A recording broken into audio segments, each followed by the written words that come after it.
Welcome to another episode of the Myths That Make Us podcast. We're trying to figure out how to do video. And I don't know if we know, but we're learning. Today, we're having on Sky King. This is actually his studio. This is his little kingdom that he's built. And Sky is one of my favorite people I've ever met because he's one of the few people who I have met who has the same taste of insanity that I have, like a type of existential curiosity that also borderlines on workaholism. And when I first met him, I was like, you and me have it. It's nice to meet someone else who is infected. And so today was fun. This interview goes over, I think, 2.5 hours, and it's one of our longest ones, and I could have kept going because he's got so much interesting, both actual things he has learned and experiences that he has had. But on today's episode, we get into his myth. We have some riffs into some conspiratorial / mystical rabbit holes. And Sky inspires me. So without further ado, I hope you enjoy Sky's myth. Sky King. It's so nice to have you on the podcast, man. We've been homies for what, 7 years now? 2018, yeah, it's like 8 years. And what you have done in that time, one, is super impressive. And two, as soon as I met you and I saw you go on your first rant, I was like, oh, this is my kin in a way that most people I know are not my kin, which is this man has gone insane at some point in his life, and I can see it in his passion. And so it's always been super cool to just be friends with you and just to see what you've done with your mania. And I'm sure that people listening are going to get a deeper appreciation for that. Bro, it's so funny because one time I walked up to you and, you're locked in working in Onnit. And I was like, bro, I just have this like meme in my head of Charlie from It's Always Sunny in Philadelphia, like frantically connecting dots and stuff. And you look at me like, that's what I think you're doing over there too, bro. And it's 100%. Like, damn, that's what we are doing. Just trying to like detangle the universe. I love it. What do you remember as your first memory? Like the first thing. Okay, first memory is I was like 3.5 and maybe just a little bit younger, like 3.25 yeah. And I was feeling really sad because my sister was just born and I was riding my bicycle around our property by myself. My parents had taught me how to ride a bike at 2, so I would be able to entertain myself. And I remember feeling very, very sad because I went from like only child and my parents weren't really working like 100% attention on me to like, boom, that reality shifted.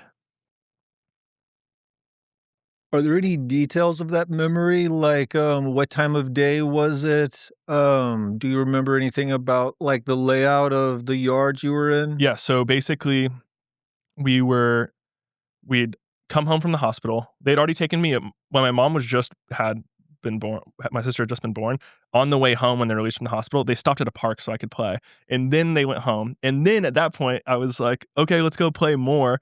And my dad's like, hey, you got to go bike on your own. I was like, cool. And we have a ton of property in Northern California. And so I was just like biking from our house door past our garage and like down towards our tennis court.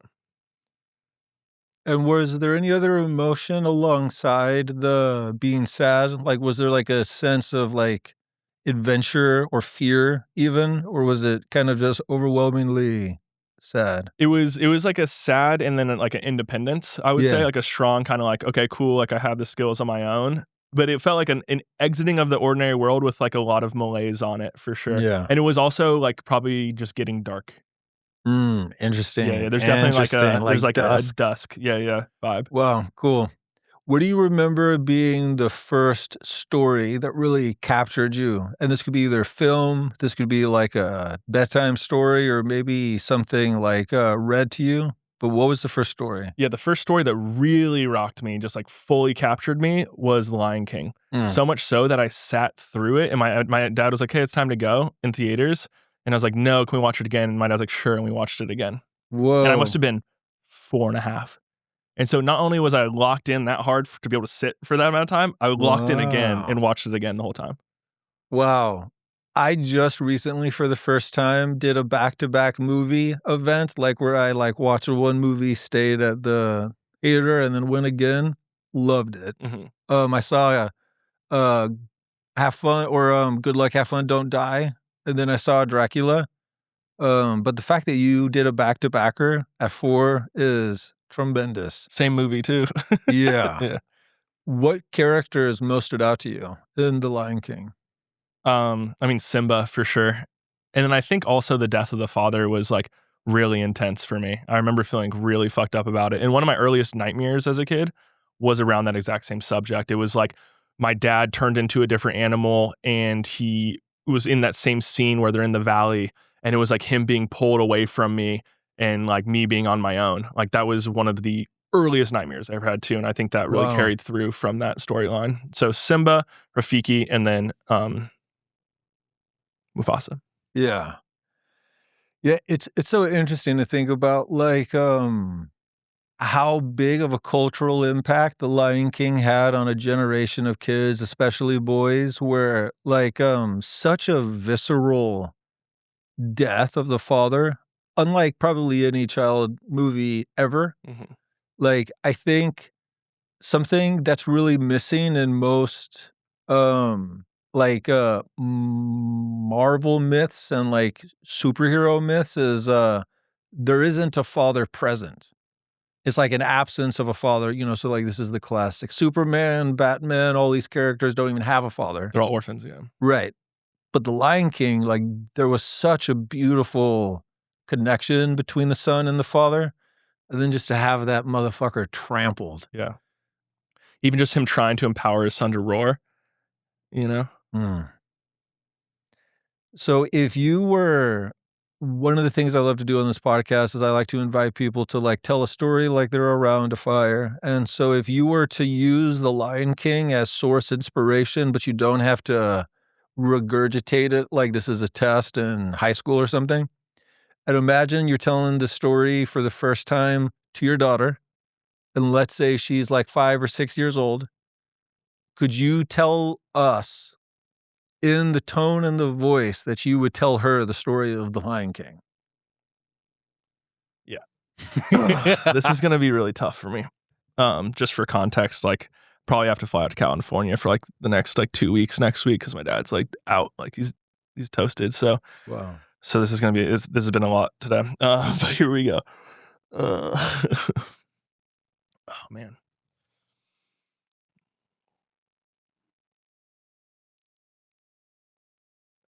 So it started out with like Athena, what does the lion say?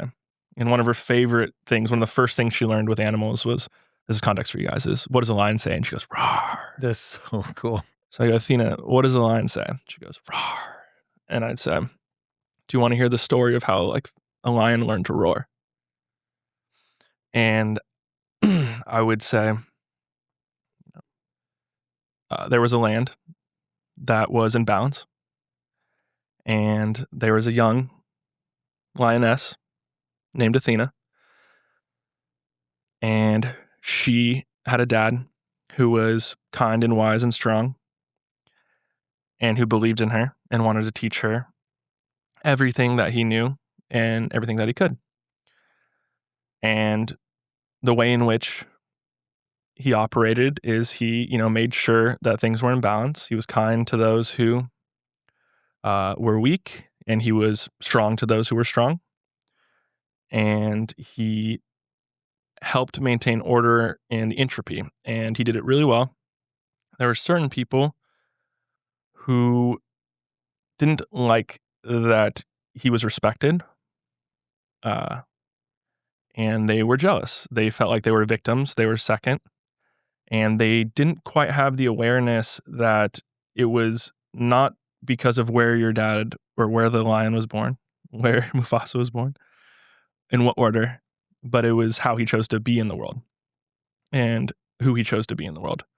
And so he would go every day and he would walk around the kingdom of the land, and he would make sure that there was water for the warthogs to play in, that there was food for the birds to eat, that people weren't overly taking what they needed. And then there's this force, there's the second lion who had a bit of a darker energy, and he felt like he should have more things for himself. And you were aware of it, you saw it every day. And it was important for that force to exist as well, because again, it was a part of the balance. And, the daddy lion would go to Athena, the little baby lion, and he would work with her. He'd have her watch him. He'd believe in her. He'd have her go on through fun things, push herself, and slowly and surely, teach her how to roar. Then one day, things got out of balance, and the daddy lion fell into a stampede and was killed by the animals who he was protecting and taking care of. And it wasn't intentional on their part, but in chaos, bad things can happen, which is why there's some value in striving to find order amongst entropy. And then the baby lion Athena was on her own. And the bad stuff now had a stronger hold on the balance, and she wasn't quite strong enough that she had it within her to maintain order. And so she had to flee the land until she could become strong enough. And she went out on her own on an adventure. And she forgot a lot of the lessons that her dad had taught her. But she made some friends along the way. And through those friendships and trials and fun, lots of fun, she was able to remember who she was and what she had the capacity to do, and she could remember how to roar. And then Athena, after those trials and tribulations, was able to return to the land and to restore balance, to the balance of good and evil, and to the balance of her own existence. And she learned how to roar. That's my story. Incredible. Thank you, man. That was really good. And in your telling of it, it really helped me appreciate a new dimension, because I would say my first story that really captured me was also The Lion King. But your sharing of it, there were quite a few things actually that stood out to me as new angles to appreciate, but your focus on the roar, it could almost bring me to tears to really connect to it. But the precipitating moment to the stampede is that Simba finally gets out a decent roar. Mm-hmm. And then it causes the echo, and then you hear the rocks crumble. Yes. And it's the moment the son finds his voice, that's psychologically the death of the relationship of child to parent, because we start to enter the developmental stage where in order for us to become who we could be, we have to die to the identity that can only see through the lens of I'm a child. And I don't think I ever really appreciated that, the preceding event, some could say the causal event, was the moment that Simba was finally actually able to let out something more than a squeak. Yeah. And I appreciate you sharing that story in light of what's happening with your dad. That's such a wild synchronicity, that the podcast happens to be happening at this moment. Yeah. So I just want to say thank you. And there's always a part of me that wants to say, I'm sorry. But then there's also a part of me that's there's a lot of people I know where the instinct is to say, I'm sorry, but that I know that they know that on a deep level, there isn't a thing that needs to hear, I'm sorry, because there's a wider point of view. But whatever the thing is that's trying to be conveyed when someone says, I'm sorry to a friend, that's what I'm trying to convey. Thank you. Yeah. Yeah, it is. The I'm sorry thing is so confusing because it's worse to say nothing, I think, or to gloss it over. But yeah, that isn't the thing that you need to hear. So I think that was a good communication. All right, cool. Yeah. All right, so you're 4 or 5. This story has gripped you. You're starting to have some nightmares around this, which is really interesting. Was there a specific villain from any story from your childhood that really captured you? Or was it mostly heroes? It was like almost entirely heroes. Yeah. Yeah. Who were some of the other cultural character heroes that grabbed your attention when you were a kid? Yeah. Goku, Gohan, Trunks, Let's like go. those characters for sure. Ash was massive. Ash Ketchum. Oh, Also didn't have a father figure for him, yeah. which is interesting. And then probably Harry Potter. Those like would probably be like the major ones. Also, I Solid. saw Matrix really, really young. So Neo was always very impactful, like as a kid. What was your childhood like when you feel into it as like if you were a character in a myth? Like what was your childhood? What was it asking of you? What were the lessons? Just like how did it feel as a kid for you? My childhood was insanely fun, like massively fun. I got to spend a lot of time with my parents. Um, it was interesting though because it was coupled kind of early on with like a molestation that then created like a dark cloud around it. Oh wow. So like everything, so it was like super fun, a lot of freedom, a lot of like independence, a lot of play. And then there was a few years where it was like just these like kind of shimmering clouds that would come in. So it was like nightmares, or I would feel like there was like a dark presence around after that experience. And so that was probably from like when it happened when I was like 4 or 5 to maybe around like 9. Like that kind of existed always in the background. But it was, I mean, until 5, I was in Northern California, and then until around 10, I was in Kauai. So it was like so much play and outdoor and like adventure, and like had so many good friends. My parents had a lot of good friends, and we were doing like pretty well financially, so we could live a bunch of places and kind of have everything that we wanted. So it was like very paradisey, I would say. And even through that, like having the bit of the dark shadow was like an interesting uh, complexity to it, but overwhelmingly, it was like really, really fun. Wow. Yeah. There's many places to go from here, but to the degree that you're comfortable, what was the story with the molestation? Was it an acute thing from a stranger? Was it kind of like a weird, like experimental thing with like an older kid? And the reason I'm asking is just to get a sense of, was this a constant like sound or tone in your childhood, or was it like a one-off thing that then had this echo? And then was it something that you kept to yourself for a while, or were you able to share it with your parents? Because I think that really informs what the childhood felt like. Yeah. So essentially, my older female cousin, like showed me sexual things. I'm only being vague because I actually don't even really know the details. Yeah. But we were like, and it was pretty acute, I would say, because she didn't live near me. It probably happened like 2 or 3 times, if I had to guess. It didn't feel traumatic, I would say. And my mom noticed me start like being kind of like sexual towards other kids when I was 5. And she's like, whoa, what happened?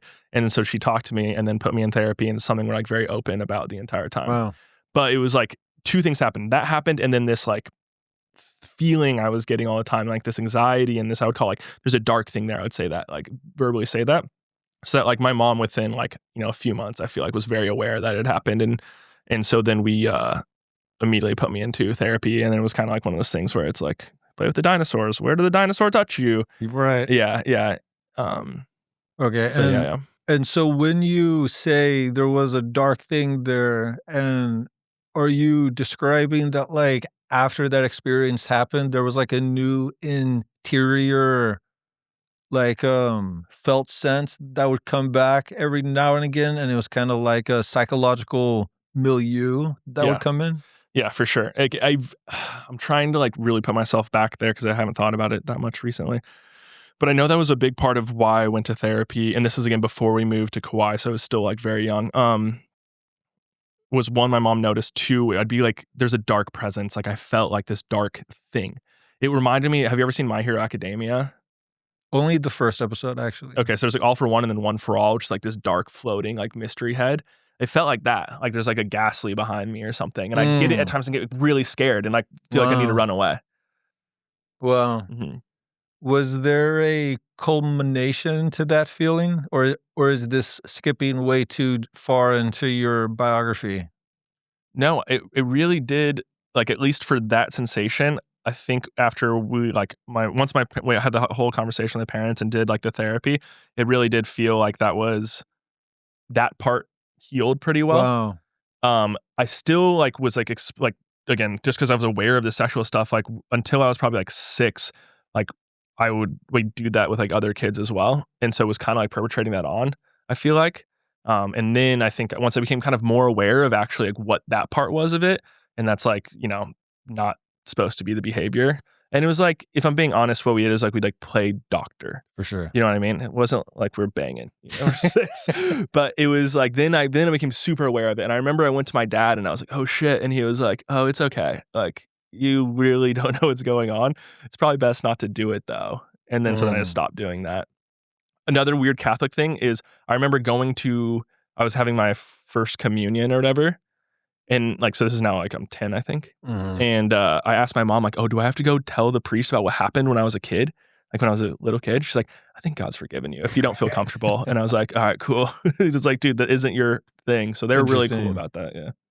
So, if I'm hearing you, you're saying that once it felt like there was no longer anything you were hiding from your parents, the ghastly Yes. vibe just Yeah, kind yeah, yeah, of yeah, faded away, yeah. well, so one, just, kudos and shout out to an attentive mother who is listening to her intuition about her child. Mhm, Like, I think, like, that is both one of the greatest gifts and one of the hardest obstacles to overcome if it's not present for a child is the attentive mother who listens to her intuition.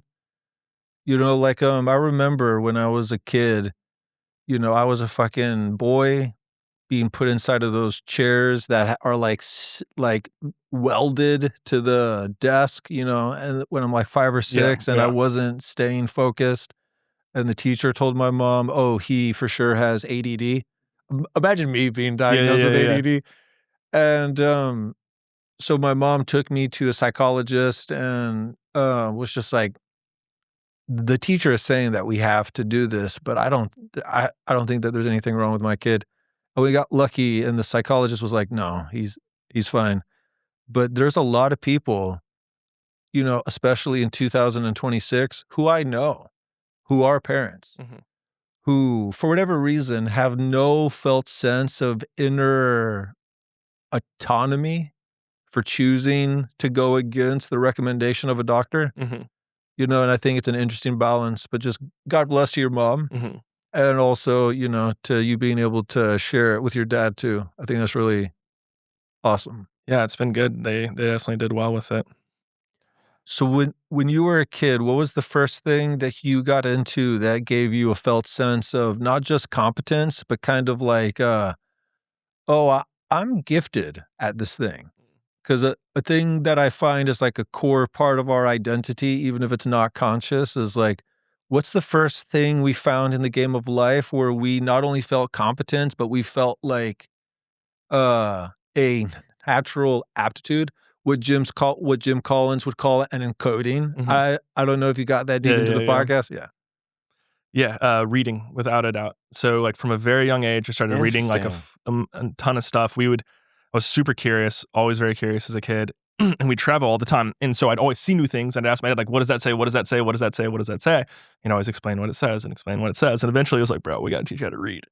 And so, like, very young, I was reading a lot of books and like always just murdering books. And it was just fucking consuming, dude. Just couldn't get enough. And it was to the point where like I had in a K through 8 school, K through 6 school, by 2nd grade had the highest reading level in the whole school, like by far. Interesting. Um, and then they had to put me in a different school, and then it was just like, it was like college level at 6th grade. Like, I think a lot of people like that. I think those levels are pretty bad, but Sure.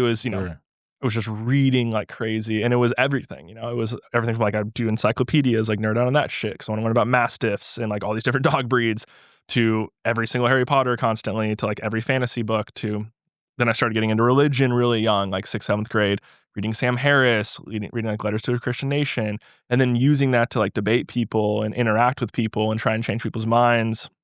But reading for sure was it for me. Well, we have so much overlap there. It's nuts. The thing that's interesting to me is, so I was a voracious reader, but I got no feedback from my environment that it was a skill. And so I think that's a really interesting thing. Like, I didn't have very present parents, and no one around me read. And I was, I love that you said murdering books, but like the way that I think, like a voracious desire, like a compulsion to devour, is kind of like the felt sense I had. And so I'm really, it's really interesting to me that occurred to you as a competence when it didn't for me, because I didn't have any reflections from the environment that it was worthwhile or that it was exceptional, which is interesting. What happened with me is I almost completely stopped reading as soon as puberty started, but it sounds like that didn't happen for you and that you continued to read. It actually, that had like a 2-year hiatus because of that, but I didn't hit puberty until I was like 15. Whoa. Yeah. I started high school at 5'1", 95 pounds. 5'1", 90.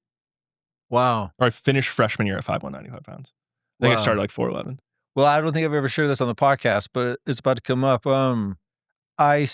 I specifically remember like starting to like, I can't believe I'm about to share this. I think it's because of how honest you've been. So, when I was in 5th grade, one of my dirtbag neighbors taught me how to buy porn on the TV, and I didn't understand that, like, oh, my mom's for sure going to get the bill for this. I just thought it was like, this is a magic wand, and this is how you do it. A magic wand for my magic wand. Exactly.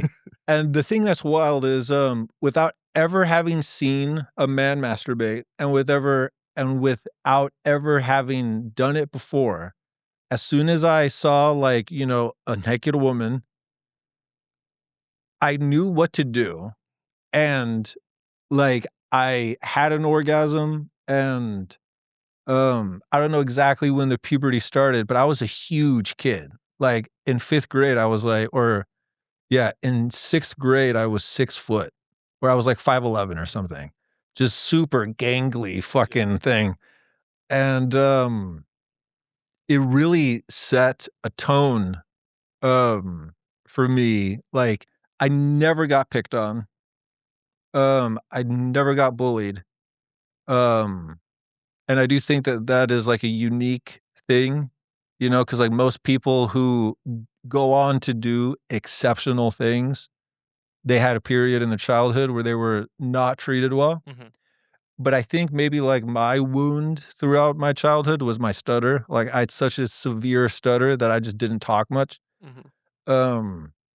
Yeah, I think there is a requirement of a deep felt sense of I'm broken, and so I have to work super hard to overcome the unbrokenness. But enough about me. So you get into high school, your core competence feeling is like reading and your intellect. Did you have an idea of what you wanted to become after school, in high school? Yeah, definitely. What was the dream? An entrepreneur. When did that start for you? For like entire life. There's no like moment where it kicked in. I never wanted to be a doctor or a lawyer. Like, yeah. All right. So then I think maybe to share a piece of my example will help you understand what I'm trying to ask. So, both my parents were in the military. I grew up in a town of like 8,000 people. Shout out Toma, Wisconsin. And everyone I knew was an employee or enlisted. I didn't even have an understanding of what an entrepreneur was until I was deep into college, and I read the 4-Hour Work Week for the first time. And I literally had to read the 4-Hour Work Week 3 times, like back to back to back, because I didn't understand what he was saying. Yeah. I was like, I guess I had this subconscious belief that like you had to go to college and earn a degree to get the right to then sell something. Mhm. And it wasn't until and this is before YouTube and before AI chatbots to help me understand. So I was just like, what the fuck is he talking about? And then when it occurred to me, it was like a religious revelation. I was like, oh, I can just create shit. I actually don't even have to make shit. I can just tell people I'll do something for them and they can give me any amount of money that I can get them to say yes to. Mhm. And it totally changed the course of my life. So from that standpoint, when do you think you first recognized that this was a playable option in the game? Yeah. So like my whole life. So my dad did both things that I think are important for entrepreneurship. One, lifestyle design. Two, leveraging capitalism to build the world you want to see, a conspiracy against the world. So I literally had that my entire life. My dad designed his life so he could spend more time with me. You know, he was working in New York City as a lawyer in the fucking 70s or 80s, and they were basically like huge labor union strikes and trash everywhere. My dad's like, what's the opposite of this? And he moved to Hawaii because he was like, fuck Wall Street. This is dumb. Like, he realized his wife at the time was not being treated fairly, even though she had a lot of attention. So he built like the Women's Tennis Association. At one point, he was like the largest holder of professional women's tennis tournaments in the world. We had like tons of houses, like started multiple businesses, invented a smokeless ashtray to like a tourism thing to multiple magazines, and all while spending more time with me and like living the life he wanted than like anything else, to a fault, I would say. At some level he could have probably like dialed a little bit more. But he was full on lifestyle design, full on living whatever life he wanted to live with the people he wanted to live, having a ton of fun in crazy places, and leveraging capitalism to solve problems at scale, whether that's, you know, women's rights or whether that's just like people need Yelp. Like, he created a magazine that was Yelp in Hawaii before Yelp happened. And that was like the last business that sold maybe like 5 or 6 years ago. Like, it existed like through all of that time period. So I literally saw like what was possible so cool, man. for my entire existence, which is like actually like my fall from grace, my like going out of the mold was like going to Indiana, working in big pharma. Like, that was this moment that was just like, the fuck are you doing, bro? Wow. And he supported me that whole process too. You know what I mean? Like, he was surprised when I moved to like, you know, I was like MBA Harvard track, like to go in big pharma. Like, and I was like, no, I'm going to go make smoothies for like $13 an hour. And he was like, oh, that's a little bit interesting. Wow. Yeah. Okay, so there's quite a few things here that I think are just so beautiful and important to spend some more time on. The first one is, I think what like makes me a good teacher when it comes to entrepreneurship is that I really started from like reptar levels. Yeah. Like just absolute. And so I'm able to teach, you know, and like help people who have no intuitions about it. You have to build a path, and then therefore you can model the path. Where it's like, I just like feel things. Right. So it's really hard for me to communicate down that. Exactly. Like whatever we are the most innately gifted at is the hardest domain for us to teach in, because just so much of what is hard for other people is just our intuitions. But I want to zoom in on those two principles that you said super quickly that I think are absolute bars for people, especially the type of people who listen to my podcast who are more artistically inclined. So could you go over those two where you talked about like lifestyle design and then leveraging capitalism to actually make the changes you want to see? Could you just spend some more time on those two? Yeah. So I think let's start with outward and then go inward. So to me, capitalism is this amazing opportunity. There's like the whole structural issue we have going on right now with like not having people able to participate in capitalism, largely because of college debt, I think, honestly, because they literally are not capitalists, they're debtors like from the get-go. But what capitalism allows you to do is compete on various different realities. And so you can use your knowledge, your skills, your artistic sense, your interest to conspire to build the world that you want to exist. Like Peter Thiel says, a startup is a conspiracy against reality. Such a bar. It's such a bar. And that's but to me, that's 100% what it is. And that's what the cool thing, that's like the big difference between capitalism and communism at like a fun level, like at an interpersonal level. It's communism says, this is reality. capitalism, it gives the opportunity for you to choose reality, choose what wins, have some sort of market dynamic and some competition so that you can figure out what game you want to play. Because within capitalism, there are a billion games. Again, within communism, there's one game. And you can choose which games you want to play, at what level you want to play it. And, the intensity at which you play that game dictates how much money you get and how well you choose that game. And then so within that and going inward, being really honest with yourself and really deciding which game you want to play, because that'll be how you design your life. There are people, like a Brian Johnson, not the Liver King one, but the other one, who like his game he wanted to play for a long time was the money game, right? So he started literally a financial internet company, a fintech company, then bought Venmo, then sold it for $940 million. And now the game he wants to play is Don't Die. And so he's spending all of his energy focusing on not dying. And like both those games are not interesting to me, but I actually believe he's having a really good time right now. I think he's playing his game, and I would not want to play that game. 100%. My dad's game was a different game, and he really just wanted to be on a beach in Hawaii with his kids, and that's a fucking sick game too. That's not a game I want to play either. So like how you choose to design your life with intention then kind of helps you build a guide map of where you decide how much energy you want to put into playing the game. So like for me and my businesses right now, like I have gotten to a point where the money game has now pretty much I'm good. So now the game I'm playing is more of like the art game, which is the long-term game I wanted to play. But like for me to play the art game, I had a certain caliber. I needed to have a certain amount of success because it's something that's very important to me. It's something that I really enjoy because I have a lot of freedom. And now I can now start to play the art game a lot more, which is the more long-term game, but I have this sick base. 100%. Yeah, and like for me, what has really helped me, because I had so many just broken, hilariously lopsided, unconscious stories around anyone who has enough money to not constantly be worried about money is a piece of shit and they're evil and they exploit people. I inherited that from my parents. There were a few things that helped me liberate from that story, but the biggest one was just like the somatic gnosis that I want to be able to choose when I walk away from giving attention to my child. Like, I don't want any man or any woman to be able to tell me that I can't be present for my daughter or my son when I want to be because I have to be at a meeting. Mm-hmm. Like, there's just something in me that's like, no, that's a Braveheart thing for me where I'm screaming freedom, Yeah. And it fucking rules. Like it rules. But what's crazy, bro, is on the other side of that, there's this flip side, which is crazy, is that means, and this is when you're talking about, you see some parents in 2026 who don't necessarily feel autonomy over medical decisions around their kids. So much of when you do flip the script. So now on the other side is there's no one else I can blame, which means I choose to not spend time with my daughter.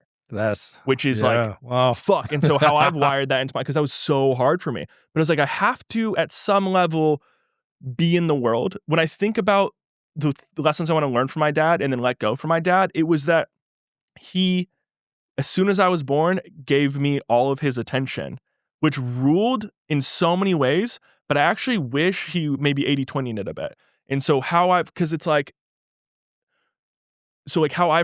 it is that like I want Athena to both see me as insanely present. Like I try to spend 40 hours a week with her waking hours, while also I want her to see me as an artist who is actually agentic in the world. Yeah. Because that's the thing my dad kind of like traded off was, and that had like, so then a lot of the later half of his life was like a slow decline,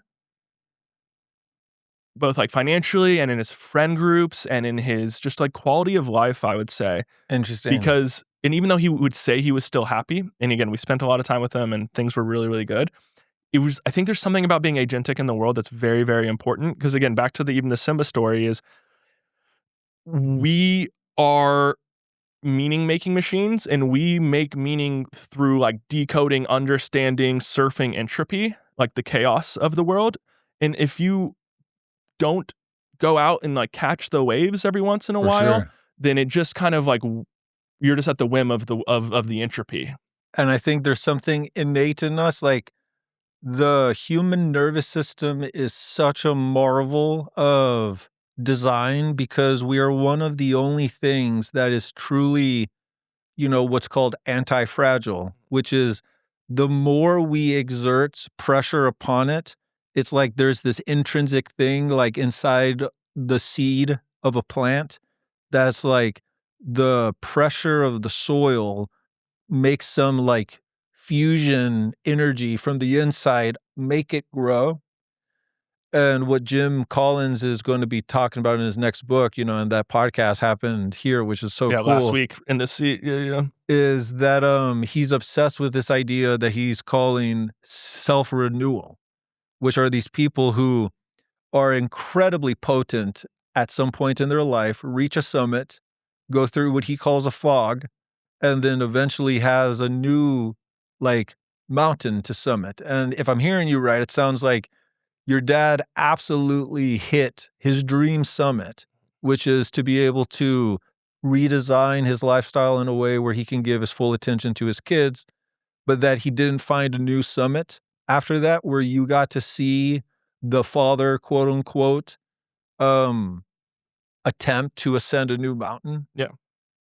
This is really good advice for me to hear because like the dream that I've been operating under for a long time is just to reach the point that your dad reached. And this is such helpful feedback from a child of a parent that reached that, which is like, yes, and give your child a vision of, and this is an interesting callback to the Lion King is that Mufasa wasn't trying to climb a new mountain. He was like maintaining what he had. And you could argue that because of his kinship with Scar, he was choosing not to look at that problem, and like, which is an interesting thing to consider. The other point that I wanted to bring up, because it's really alive for me right now, but are you familiar with Alan Moore, the writer? He wrote V for Vendetta, The Watchmen. Yeah. There is this great interview with him on like super grainy film from the 90s. It's on YouTube and it's called like The Mindscape of Alan Moore. Super worth your time if you want to, check. He to me is one of my biggest inspirations, period, in any domain. And he has this riff that I first heard when I was like maybe 19 and it still gives me goosebumps, but it's only in like the last year and a half where it's really kind of like started to like seep into my pores, which is, we are to magic what fish are to water. We are so immersed in magic that we don't even recognize it. And his take on magic is spelling. The first books of magic were called grimoires, which is where we get the root grammar. To write is to spell, and sentences are spell casting. And the most powerful magicians in the world are marketers and advertisers. And one of the things in Western magic is like to summon and to tame demons and angels. That is literally creating corporate entities. We call them entities. Law is the established magic of the time. The major magicians of the time are lawyers, because they're the like priests that enforce the magic. And specifically for artists, it's like the thing that I'm playing with it, and maybe you could riff on this, but like the current cast of magicians are consciously and unconsciously incentivized to make the magic of the time appear as unsexy as possible, as uninteresting as possible, because they don't want the younger generation to usurp them.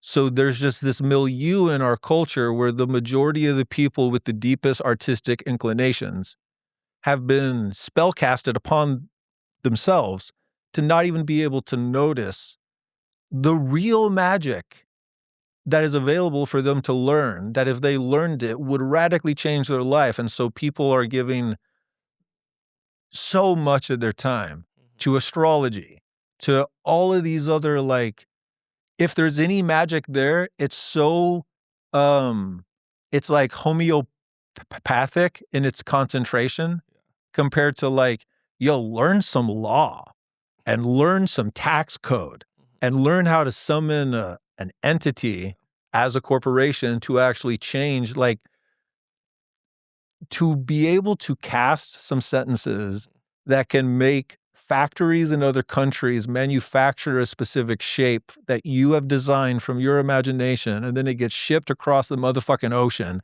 and then arrives at your doorstep, that then you get to put sigils on people's chests, like through your clothing line.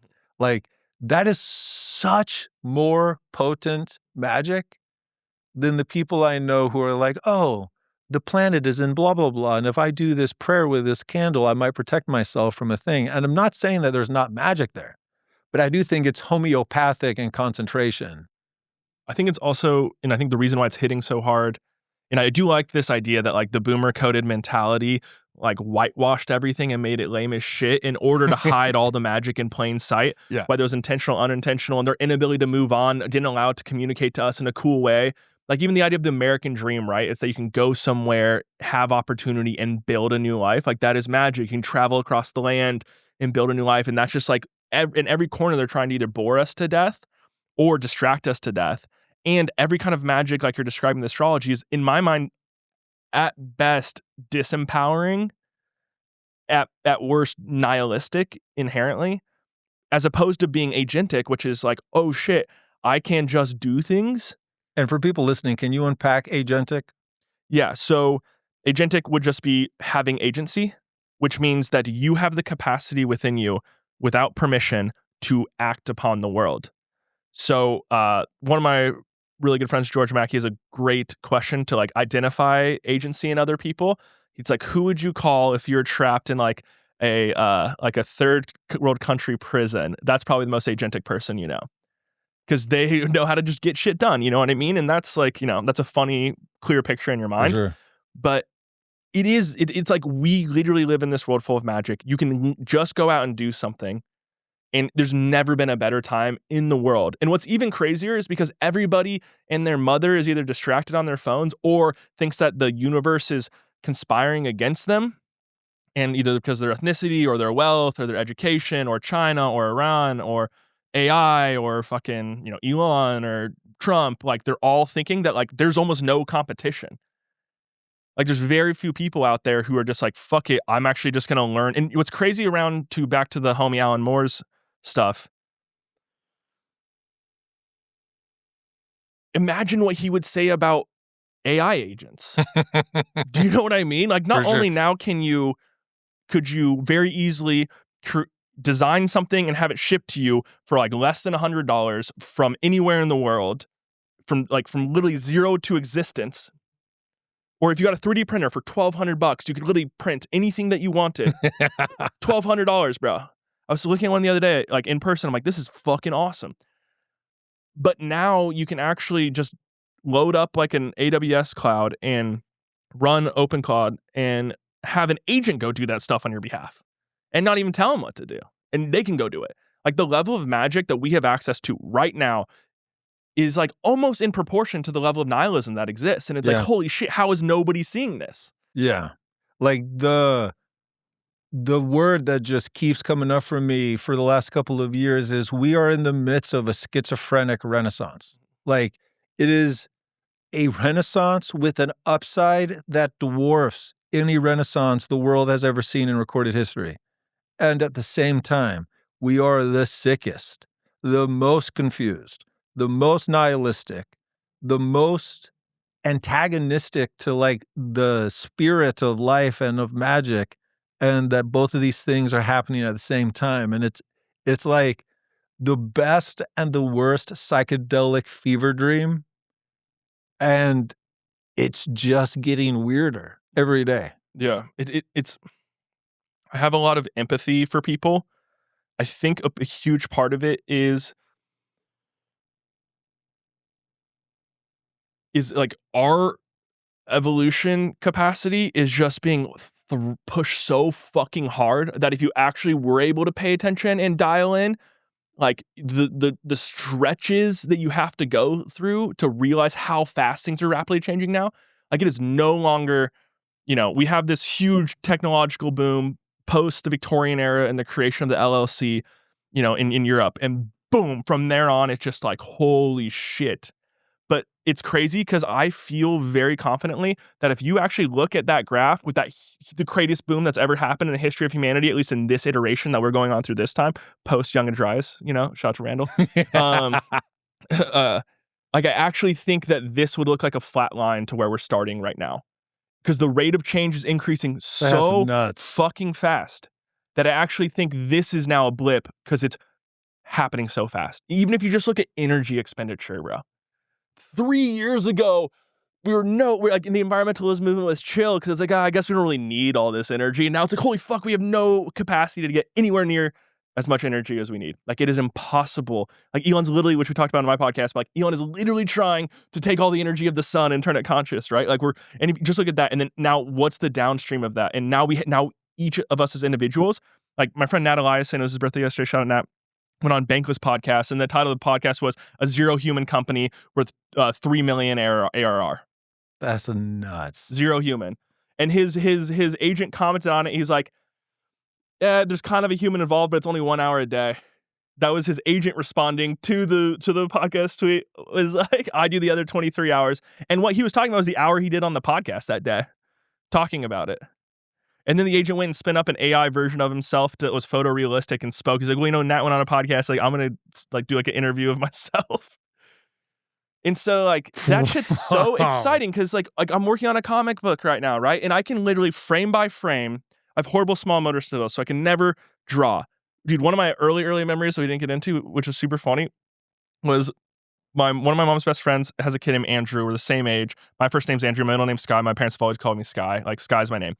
But so Sky and Andrew are sat there, and there's like a coloring book of a rocket ship, and I'm just and he's like perfectly shading everything. Yeah. Like that's always been just my skill set. But now I can actually take what's here and put it on paper, and then I can create it in like a day, and then I can ship it. Like obviously the act of creation now, it's like, okay, now I have to study so much about like the thing that the AI has really helped me with that has made this possible for me is it can help me, this wrapper around, I can use any model.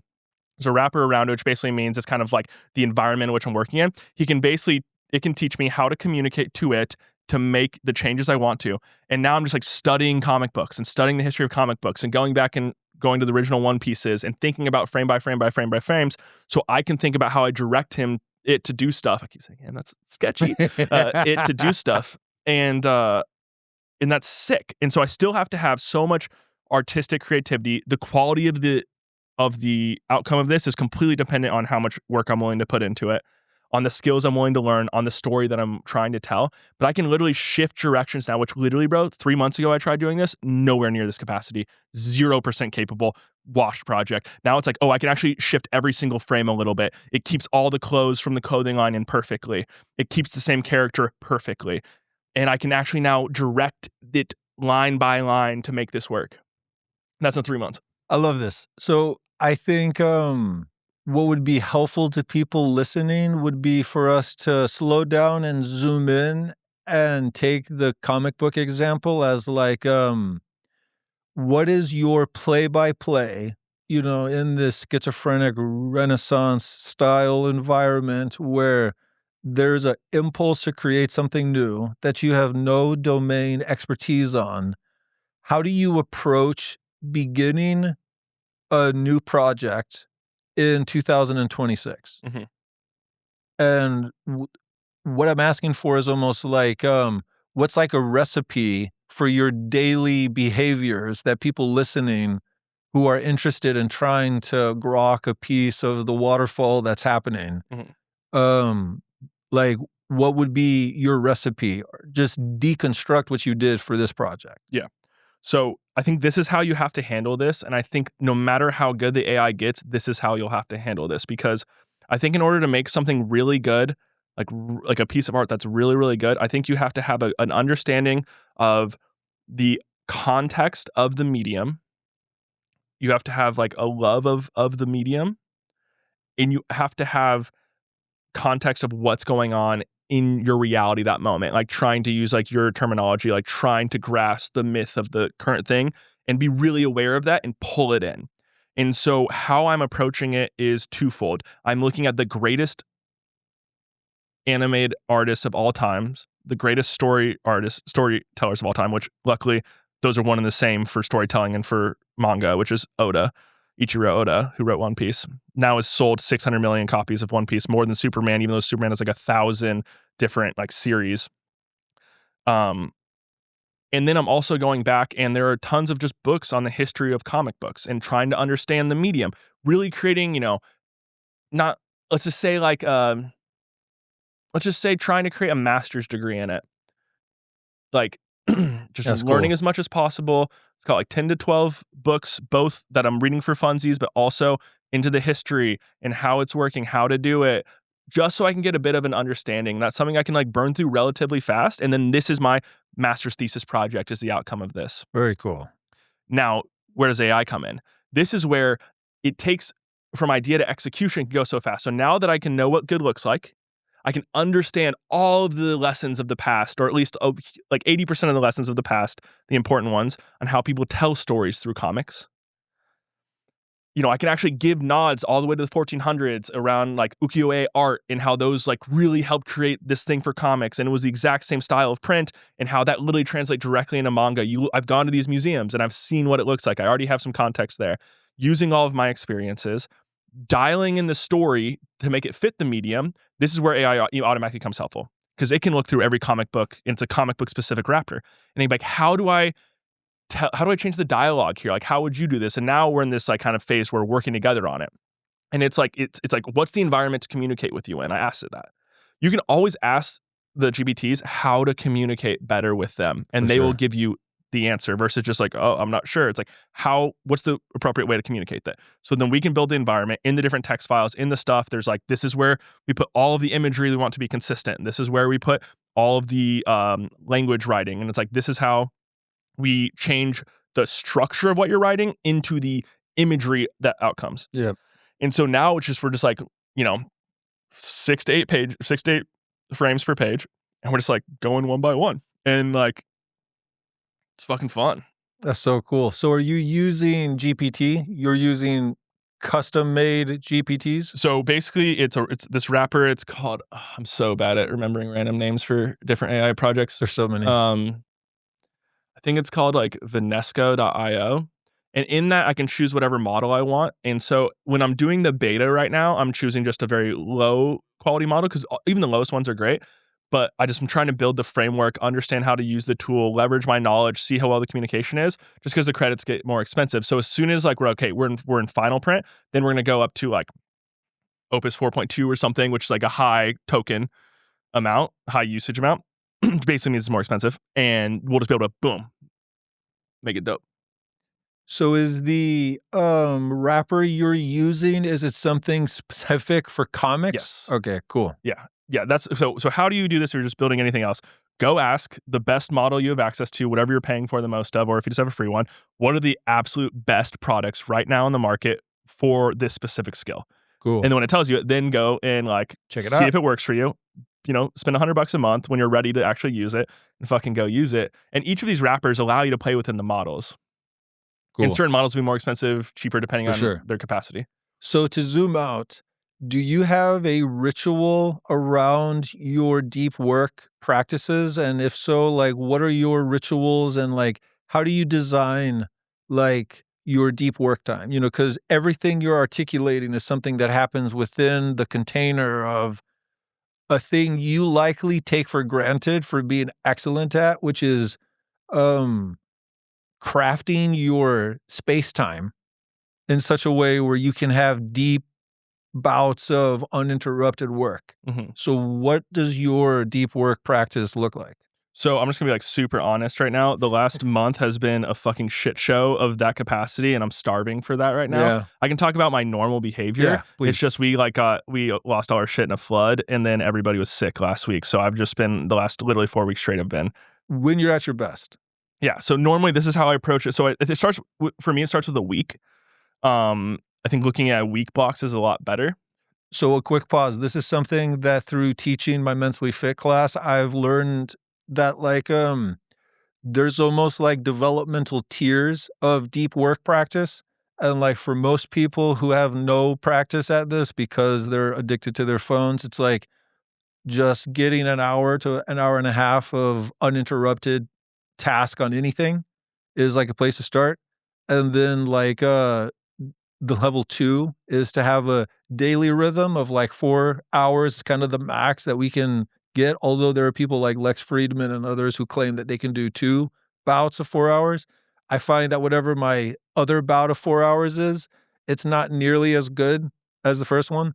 But then the people who are really operating, who have a lot of agency in the world and are able to redesign their life, it seems like what they come to is the week. Mm-hmm. So I think that's super interesting. Yep. Yeah. So the week, like, let's just say my week starts on Sundays. I do no phone, no food Sundays, or I do kale phone. Just because if I'm outside the house and something goes wrong, I think I need to know. But kale phone is basically a concept by, again, George Mack, which it has, Caroline has the number, Ryan has the number just in case something goes wrong here at the studio. But basically nobody contacts me on it. It has like an Uber, Google Maps, and that's it. So, and then no food. And it's just, again, a time for relaxation, you know, hopefully get 2 hours of writing. And this is not writing for like productivity. For It's sure. literally just like morning pages. It's just a brain dump. It's just getting the fucking noises out, you know, just like allowing all of the built up thoughts to just like get off my fucking page in like a loose setup. And then for me, it's wake up before or around sunrise, hit it outside. Either that's like sitting outside or walking outside. And then it's immediately into, I think a 1 hour block can fucking be amazing if you can do that daily. I think, up to 3-4 is pretty sick. But I already know what the task is because I set it up during that like Sunday kind of like blah, blah, blah. There's no questions. It's fucking get straight into it. Then it's going to be like food and lift or workout, something like that. And then it's like an hour of either admin or like podcasting. And sometimes the hour bleeds into like 3. And then also just like being in a place that a lot of other people are, I'll have to like fucking run into them and shit and get distracted and talk. But basically then it's like, how fast can I get back to go hang with Athena? And it's like we go to the pool or go to the park, go for a walk, go get ice cream, go to Barton. And so then it's like that until basically your bedtime. And then 2 to 3 days a week, I'm doing dinners with like friends and clients or going to their shows and whatnot. And then it's like also going to comedy shows with like my wife and all my comedian friends and shit, just to see their creative acts and stuff and like be a part of the universe. But if I can hit, I would say it's like if I can hit Sunday, no phone, no food, if I can hit, let's call it 9 hours of 100% dialed, locked in creative work, if I can hit 90 minutes of zone 2, 3 lifts, 3 saunas, 3 to 5 saunas, and then if I can hit some like fun ass creative, seeing my boys kill it or shows and stuff, then I'm feeling like super dialed. And then the rest is just reading and hanging out with Athena and Caroline. Damn. So your goal is 9 hours of deep focused work per week? Per week. Wow. And I don't count podcasting as a part of that either. Yeah, for sure. That's really interesting to me because your output's way more than mine, and I'm getting probably like 30 hours a week of like deep work time, but I think I probably read too much, or like I'm counting. So like I have 2 types of reading. I have the reading where I'm at a table where I have a highlighter, I have a pen, I have a note-taking thing on my computer, and I'm reading to retain with the intent to teach. Mm-hmm. And that's not listening to an Audible book in the evening, and so I don't count that time. And so I'm really impressed that you're able to do as much as you're able to do with 9 hours a week. I think about myself because I'm not reading to teach. I'm reading to absorb, to apply, which I think is like I'm reading to like enhance my intuition. which like I'm not trying to specifically answer questions, give people things. I'm literally like reading to like make my filter of reality shifting a little bit so I make different decisions. I see. Which I think it's easier to internalize than it is to master a level of expertise to then communicate it outward. For like sure, I'm not it takes trying to so much more time. I even think about when I'm learning Japanese right now, it's like I can read Japanese way better than I can go out and interact and speak with it, even though the goal is to interact and speak with it. But it's because like I can notice things, understand it, I can listen and like understand. And it takes another domain level of expertise on that subject. But in my mind, with where I'm at currently, I don't know if I need that because of what I need it for. For sure. Yeah. Yeah, so if I'm hearing you, I think the thing for me to take away is if I were to focus on getting 9 to 10 hours of deep work implementation time, like things that move the needle, I might be surprised with how much things start to change around me. So I'm going to take that as a inspiration. I also have 7 employees. That is a huge, that's a big part of that. That's cool. I can definitely feel that one of my like big next steps as an entrepreneur is to learn the new skills required to be a good hire and manager of employees. Skip that. Yeah, tell me. Straight to agents. All right, cool. Yeah, I'd full on skip that, dude. Because like if any of Sky's employees are listening to this podcast, I hope you recognize what he just implied there. So no, this is the problem. Like the reason I'm saying skip that is because like I'm an incredibly loyal person. And like I see. I'm not going to get rid of anybody, but I think they're not worth as much as they were last year.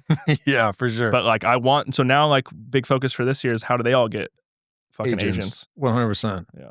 And then you have an army. God, that's so interesting. So I want to get back to your life path because you have some super interesting things that you've gone through that I'd love to talk about. So thank you for that excursion into that rabbit hole. That was a lot of fun. So coming back to you in high school, you then went on to, you said, a Harvard MBA track. That was at Lilly when I was in big pharma. Basically, they only allow you they pay for you to go to like a top 5 MBA school. So like my best friend ended up at Harvard, another best friend at like Duke, like a lot at Dartmouth. All right, so you graduated high school and you ended up at motherfucking Eli Lilly. Yeah. So I basically was in high school and then I ended up at Wabash College. It was an all-male school in the middle of fucking nowhere in Indiana. Like 700 dudes, 780 dudes or some shit. Yeah. All right, so what happened? Like, why did I go there? Well, why did you go there and what brought you to go into big pharma? Yeah, so the why I went to Wabash, I just don't like at this point. I'm so over it. It's not even. I don't think there's any like sauce there really. Other than there's one thing that I think is like relatively saucy is that my senior year in high school, I realized that I felt like time was moving way too fucking fast. It was just flying by, and I felt like I was getting caught up in a lot of bullshit that was out of alignment of my interest and like my intentionality and like the things that I really like to do. Simultaneously, my dad, again, being a bit less dialed for like the later part of my life, and also being way over leveraged on real estate, like got cooked in the 2008 financial crisis. And so we appeared to be like very wealthy or like pretty wealthy, but had like no cash. And so what that meant was I was getting no student aid from the government. The schools I was really interested in going were like Tufts and Columbia. Those are the ones I had spent touring and like fell in love with. And I knew the professors at Tufts, like Daniel Dennett, and like really excited to study philosophy there and like get into this shit, like already reading his books in like junior and sophomore year of high school. And so this guy just showed up at my house. From a school called Wabash College, an all-male school in the middle of nowhere. He had me meet with the CEO of Saks Fifth Avenue. I had like 7 hours with him. They gave me like a 90% scholarship at a private school that's like $60,000-$70,000 a year. So pause. This is nuts to me. You were being recruited like athletes get recruited? Yeah, for leadership and for academics. Holy shit. Yeah. I didn't even know that was a thing that happened. Yeah. Wow. All right, continue. Yep. And so then I went there and, I'm like 17 and I'm having discussions in these classes with these like, from freshmen to seniors, and the ability to discuss there was so interesting and awesome. Eight people per teacher, all discussion Whoa, based. Even in some of the lab sciences, they were discussion based. Even the science classes, discussion based. that's cool. It happened that I was like one of the classes I was in, I just read one of the books, so it's like boom, I'm in it, and they're like not looking down on me because I'm some fucking 17-year-old. They're interested and engaged and like, oh, that's cool, good thought, and then like boom, boom, boom, pushing me higher, like. And it was like this crazy experience. The president of the college walked by, he's like, hey, Sky, because I'd met him at a dinner in San Francisco, like remembered. And I was like, whoa. And again, you just go back to your like fraternity and you just fucking bro out and you just read and discuss ideas. Like, and I was like, this is kind of Wow. tight. And I did fall in love with the concept of it. Again, Indiana is tough, middle of nowhere, Indiana, like hour from anything, no Starbucks in the town, like no coffee shop. Like at the time I was past Starbucks in my coffee journey, but no even Starbucks. Like it was fucking crazy. And I was living in Manhattan the summer before for 4 months such too. A fun. Hold on, I'm so enamored with that sentence that you just said. I was past my Starbucks era. Dude, yeah, Starbucks is way younger. I was deep in the coffee game, like, and I was like, what am I doing? So like it was a tough so thing, but I funny. learned friendship, bro. I learned like I got to read so many good books. Professors, like they had nobody to hang out with either, so we all just hung out together. Wow. So great discussions, and it's such a great school for podcasting too, because it's like all I did was read books and then discuss books. Man, Yeah. that sounds like a dream. Yeah, it was a dream, other than like it's negative degrees all the time. The food is fucking awful, and I get a lot of joy from food. And there's no sun, and no women. Yeah. Yeah. So 2 years of that would have been sick, but 3.5 was tough. And what'd you get a degree for? Economics and Spanish double major. And then what brought you to go to Big Pharma? Yeah, so basically, I was getting so burnt out, and I'd just been reading a ton of Ayn Rand, and I was just like, fuck, dude. Like, I'd gotten myself into so many leadership positions within the school that I was so fucking burnt out. Like, I was a sophomore in their secret society. I was president of all the fraternities as a sophomore, which, like, never happened before. What was their secret society? Yeah, it's like an open secret society. It's called the Sphinx Club.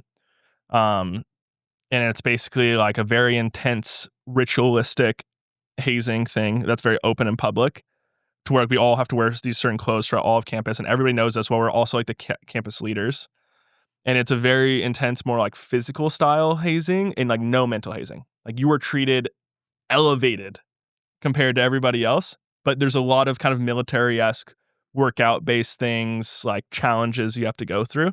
Wow. Very physical bonding with like your people. Was there any linkage to any like Western occult magic practices, like, or was it really just kind of like military? I honestly don't really like. Not supposed to talk about it yet. So I can tell you offline if you want. But yeah, I'm not for meant sure. to talk about All right, it. Cool. Yeah. Cool. But it was actually really fucking cool. It was like Wow. I was gonna transfer to Columbia at that point. I was like, fuck this, I'm going to New York again, like into sophomore year. And that like kept me there, because it was like, oh, this is so dope, actually. It is such a fascinating, like most of these secret societies that happen at these Ivy League schools, the people in those groups do go on to be very prominent people in the government and the economy and things like that. And the fact that your school had them identify themselves and it was clear that they were the leaders in all of the things that was happening is such an interesting, almost like dream scenario. And I don't mean dream as in like aspiration. I mean like dream as in like I'm asleep and I'm dreaming. Like it's such an interesting reversal to like make it known, like all the people who are in the most potent positions are on a specific team, coordinating in a way that no one else has access to. And it's just shown. Yeah. That's so fucking interesting. Yeah. The school Wabash is super interesting too. Like there are no rules. There's no rule book. The only rule is it's called the gentleman's rule, and I will act as a gentleman at all times on and off campus. Which what that means is there's no like legalese, you know what I mean? You can't be like, no, I didn't break the rule. It's like, were you a gentleman? Yeah, and you have to defend yourself. Wow. Yeah, I got called in like a few times off some issues for sure, but I always made it up. You want to share any of those issues, or are we just Yeah, going to this was go the on to big funniest pharma? fucking one, dude. This one was so funny. The dean of students sent out an email saying that we should probably restrict from saying all campus emails. And I responded immediately and I said that we should definitely send all campus emails. I got called into the dean's office immediately. And they're like, you can't just disregard. You can't just like, you cannot just like, treat his words like this, like immediately, like you're a leader on campus, blah, blah, blah. Like you can't do that. I was like, actually, I think I should be able to. And I believe what I said. And I think it's super important. And like show me how this isn't. And then it got, it's like a new president had just happened. And so he was trying not to look bad to the new president. And I just fucking just threw him under the bus in front of the new president, who I'm still boys with the new president to this day. Wow. Yeah. Greg Hess. Shout out to President Hess. Does he still lead Wabash? No, he does some like international school now. Wow. Mm-hmm. Okay, so what was the path that got you to big pharma? Because this was one of the things that when you and I first met, I was like, tell me everything because I have some opinions. Yeah. So one of my closest friends when I was a kid, shout out to Colin, RIP, he OD'd on Oxycontin when I was really young. My dad has not ever been really big into pharmaceuticals. My dad's very sensitive to like narcotics as well. And I've, since that time period, really struggled with taking anything. Like, I can name the amount of times I've taken Tylenol on, like, 2 hands. Luckily, I've been pretty healthy. Wow. Obviously, I've had to have, broken stuff and, like, stitches and stuff, but been insanely healthy thus far. And so I've literally taken, like, almost 0 pharmaceutical drugs in my entire existence. And I was very burnt out, and I was just reading Atlas Shrugged, and I was basically like in this mentality of like feeling like the school was taking a bit more than I was getting from it, just from the amount of things I was involved in and stuff I was leading and time on my hands, and like not prioritizing my own like education and art and stuff in the same way. And I was like, I'm about to go study abroad. This is the one big company that always recruits from the school. It's kind of like the job to get out of the school. Interesting. And I was like, if I just like get this, I'll accept it. But ideally, I'm going to be in Europe and I'm going to go like to Copenhagen and just like try and find, I was like looking at startups there, just like intern with them and just like keep the European summer going and whatnot. And one of my friends was working for the company. He got to travel all over the world, have a great time, pays you really, really well, even as an intern. And I'd had great internships thus far, but all of it was connected to my family. I was working for my dad's company. He started World Team Tennis that my dad's first wife owned now, and I was living with her in New York and had like really great internships that were epic and super fun, but none of it I had done. It wasn't like me. For sure. And I was like, I'll just throw my name in the ring in this. And it was like very competitive and I ended up getting it. And I was like, oh, for the internship. What was the interview process like? It was like 3 different interviews with like 3 different people. They use like a STAR program. So you see like situation, task, action, result, like blah, blah, blah, very intensive, asking, everything from like basically trying to understand how well you can learn, how well you problem solve. Like It's kind of similar to like a consulting interview, but with a marketing bent. And I go there for the summer and I have so much fun because Indianapolis in the summer is fun as shit. I just finished being in Europe. I just turned 21. I was getting paid like really, really well for a 21-year-old. And I worked on type 1 diabetes for Humalog for kids. So this was the only this is the sickest part of this company, right? Because before Richard DeMarchi, who was a dope ass inventor, who literally got like he was actually told not to do this and he did it anyway by the powers that be. But before he synthesized insulin, we were taking it from pigs. And before even insulin existed, Lilly was the first company to make insulin. And so I got to read all of the history and the stories of people who were dying from type 1 diabetes because it was literally starvation was the standard of care. Like starve. Wow. No carbs, starve yourself, because as soon as your body can't your pancreas isn't working, you're not creating insulin, you fucking die. And it was just this tragic thing. And then this guy was able to do it, and then Lilly was the first company to make it. And so within the broader context of all pharmaceuticals, my summer project was around type 1 Humalog kids. So literally the dopest kind of space where we were the inventors, where we actually saved millions of people's lives. Like the most ethical department at so Eli dope. Lilly. Yeah. And so I was like, yo, this is dope as shit. So a quick question. I'm super naive on the history of type 1 diabetes. When did it start? It's been around for all of history. Okay. Yeah. And what did prior cultures do in response to it, or has it always been it's starvation just and death? Yeah. Wow. Yeah, people were not certain on the cause. One of the things that I did do, which was pretty cool, and I think they really liked, like, why I got, like, the offer later, was I just started using the internet, and, like, I used Google Trends, and I found out that searches for type 1 diabetes and then searches for the flu were, like, so fucking close to each other that I was like, "Oh, shit," and I talked to a lot of the doctors there, and then, like, "Yeah, no, we've really seen there's this huge analogy between a massive immune response and then it, like, caving onto your body for, like, the type 1 diabetics." It's like your pancreas shuts down after a huge immune response.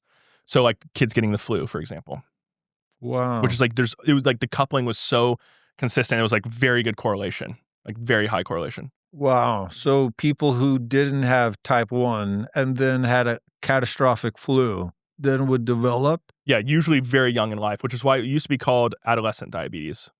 Interesting. Yeah, and that was there used to only won't be one type of diabetes too, right? Like Yeah. there's only one for like all of history until like the 2000s or like Yeah. 1990s or some shit. Wow. Okay. And now the percentage of people is type 1 and type 2 is like this. Uh-huh. Yeah. Okay, so you work on this project. And I was like, that was fun. I had a great time. Indy was super fun. Tons of friends there. I kind of did it on my own, but I was like, I'm probably not going to go back. I go back to my senior year and I'm fucking so spent, like just so tired. And they give the offer super early, like wicked early, like within the first week. I like pushed them back as far as I could. Within the first week of you being a senior? Yeah. Wow. And so I tried to get as much time. I applied for one because I knew I wanted to be an entrepreneur. I knew I wanted to go build stuff, but it was like, I can learn a lot here. Again, it's on my own. I don't have to like rely on my family for anything. And I can probably travel a lot and have dope experiences. And I was just like, for some reason I got into a place where I was like lacking a little bit of confidence that I used to have. Like it was a little bit like, I don't know. And I Well, started, because this is the next level, you know? Yeah, Like yeah. this is a whole new level. Yep, it's like real time. I have to go figure out because I've always been good at creating projects. Like my whole life, I always built new innovative projects. I didn't know how to monetize yet, well enough yet. I honestly didn't really figure that out until like we were with Aubrey, I would say. And I applied for one other job, and it was what was it called? Venture for America. It was Andrew Yang's version of Teach for America, but entrepreneurship. Didn't get in.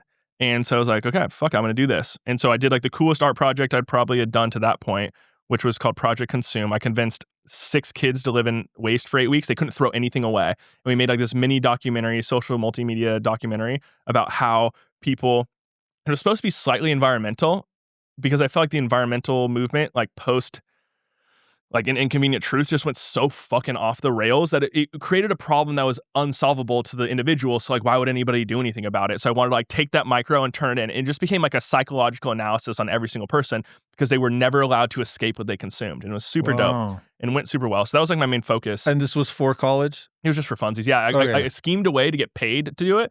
And so like the college paid me and I got to get all my other people participating paid to do it. And basically my senior year, second semester, I did that. And I fucking hung out a lot with Caroline. We started dating at that point. And I had one class, which is great books class, read a great book every single week. I had one economics class that I had to meet with once a week. And then I had one art class that I got to meet with once a week. And that was like, the rest of it was just doing that shit and hanging out. Had you accepted the offer? I accepted the offer. Okay, and they weren't expecting you to work for them until after you graduate? Until after I graduated. Okay, cool. Yep. So then what was it like on day one of working for what in my immature, mythological perception is like the Tower of Evil, Like what was it actually like on the first day? Yeah.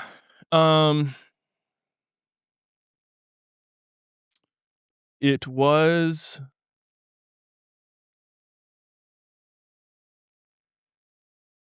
I think it's a really good microcosm of what is kind of going on macro. There are a bunch of people in an organization who are majority good, trying to do their best, trying to get ahead, trying to solve problems, and are legitimately a good, talented people who have the best in mind for the patient. And that is something that is constantly iterated, constantly discussed, constantly focused on. The issue becomes is there's a cognitive dissonance because they are only capable of doing the best for the patient within the tools that which they have. And the only tool that they have is technology that they're a part of, which is the specific product they're on. And so the best way to do the best for the best patient is to find the patient that actually will benefit the best from this within the capacity of that, while also people are scheming that are not necessarily, I didn't interact with a lot, but to build out the biggest monetary case, because there are, fiduciary responsibilities to the shareholders. Yeah. Yeah. So it's a very much like people are doing their best within the tools they have, using cognitive dissonance to not look at the greater thing. Right. And almost like they don't have access to it, like I mean, it doesn't take that much to ask, though. Okay, so, and this is a great point, because what I was about to say is like, so would you say it's almost like a Manhattan Project style structure where but it's almost like a self-inflicted or a self-enforced Manhattan Project, where it's like, I'm just focused on the product that I represent. I'm not trying to grok the larger intention of this egregore, of this, entity. Because just real quick, like Lilly is probably in the top 10 all-time most fined companies in history of being convicted of federal crimes. They got, in the 2000s, they got like 2 massive fines, basically. And they focus so much on making sure people don't do that shit again, like really aggressively. Cool. And I really think that, like, in my mind, the darker stuff is happening away from those fines. Say more. So it's like, I'll just speak broadly about the industry at large. I think a lot of the psychiatric medicine, 100%. I think the pharmaceutical companies, I don't know about Lilly specifically at all within this. I don't know how involved they are in psychiatric stuff, but I think a lot of the companies, they developed the systems for doctors to be able to tell if somebody was psychologically unwell. So they create the Hamilton Index, or they create whatever scale to determine if somebody's depressed. The doctors then use that to test the drugs. Do you know what I mean? So it's like, it wasn't like these, like, doctors within the companies were creating it, but it wasn't like it was something that, they just discovered at Harvard, like, we're going to Hamilton, you know what I mean? And it was just like, it was actually, they created the way to measure the success of the thing. Exactly. Like, as far as I understand, and my reading of the industry at large, is that the XY axis, where the most like unethical thing is happening, is the people who design the studies to then submit to the FDA as proof of effectiveness of a psychiatric med, and that their convictions and their fines are in the wildly and radically unethical things they do in manipulating the evidence to then submit to the FDA, it's just lies and frauds on the case of like, oh, these people who killed themselves in the first week of taking our antidepressant, we're going to remove them from the control, or we're going to remove them from the group and have them as outliers that we remove from the study completely. And then when we're asked about it in court, we're going to lie under oath, and then we're going to get caught. So it's not like the people who sell the product. It's not the people who try to inform people that this product is good for you. That's far down the line from where the massive unethical choices are being made, which is whoever are the people that, one, design the study and then do the statistical analysis for the things that get sent to the FDA. Yeah. And I think, like, this goes back to where I view, like, around, like, if we use extremes of communism and capitalism, and then where we're at today, it's like these massive corporations that have a revolving door back into the government. That's where it gets so sus, because it's like, they're not going to ask the second question because they're going to go work for them after, or they were working for them before. Do you know what I mean? Like, that's, to me, because that's just like that's corporatism. That's not capitalism. That's not competing. And yes, you're always, that's such a good point. Things are going to like scale that way. But like, that's where I think we got really sick, is that little thing that happened of this merging between capitalism and the government. that is like the monster. And, you know, I think a lot of people predicted that's like inevitable. I don't know if that's the case. I do think like there are ways we could systematically increase creative destruction within these organisms. But yeah, I think that to me is where like the evil part is, because it's so funny. Like the psychiatric drugs specifically are so hard because it's somebody's felt experience internally that then gets like tried to be charted into like a little diagram and then Right. gets sold a drug on it. And it's so funny because like you look at the other things, right, that pharma has done. Like Cialis is now being thrown around as like a miracle drug. Like metformin's being thrown around as like a miracle drug. Like all of these, you know, different peptides are being thrown around as like miracle drugs, and we thought it was only for fat people or diabetics or people couldn't get erect. And it's like, actually, most men over 40 should just be taking small doses of Cialis every single day. Yep. And like if the pharma would have realized that at the time, they'd be fucking hyped, bro. Like when the patent was still going, you know what I mean? Yeah. Because it's like, oh shit, a lot of the biologics, it's like for me, the areas that I think are super sus is there's a thing called Eroom's Law. Do you know what Moore's Law is? Mm-hmm. So it's Moore's Law backwards. And it was like our ability to find novel new drugs. This is before AI, but our ability to find novel new drugs was the opposite of Moore's Law. So every year it costs more to find less good drugs from like the 90s onward. And so then like a lot of people like moved into like drugs that were super toxic, and moved into psychiatry, which is like super squirrely, and moved into autoimmune, which is like super environmental and how much can you really do with it, and into like all these other places because it had to keep generating revenue. Right.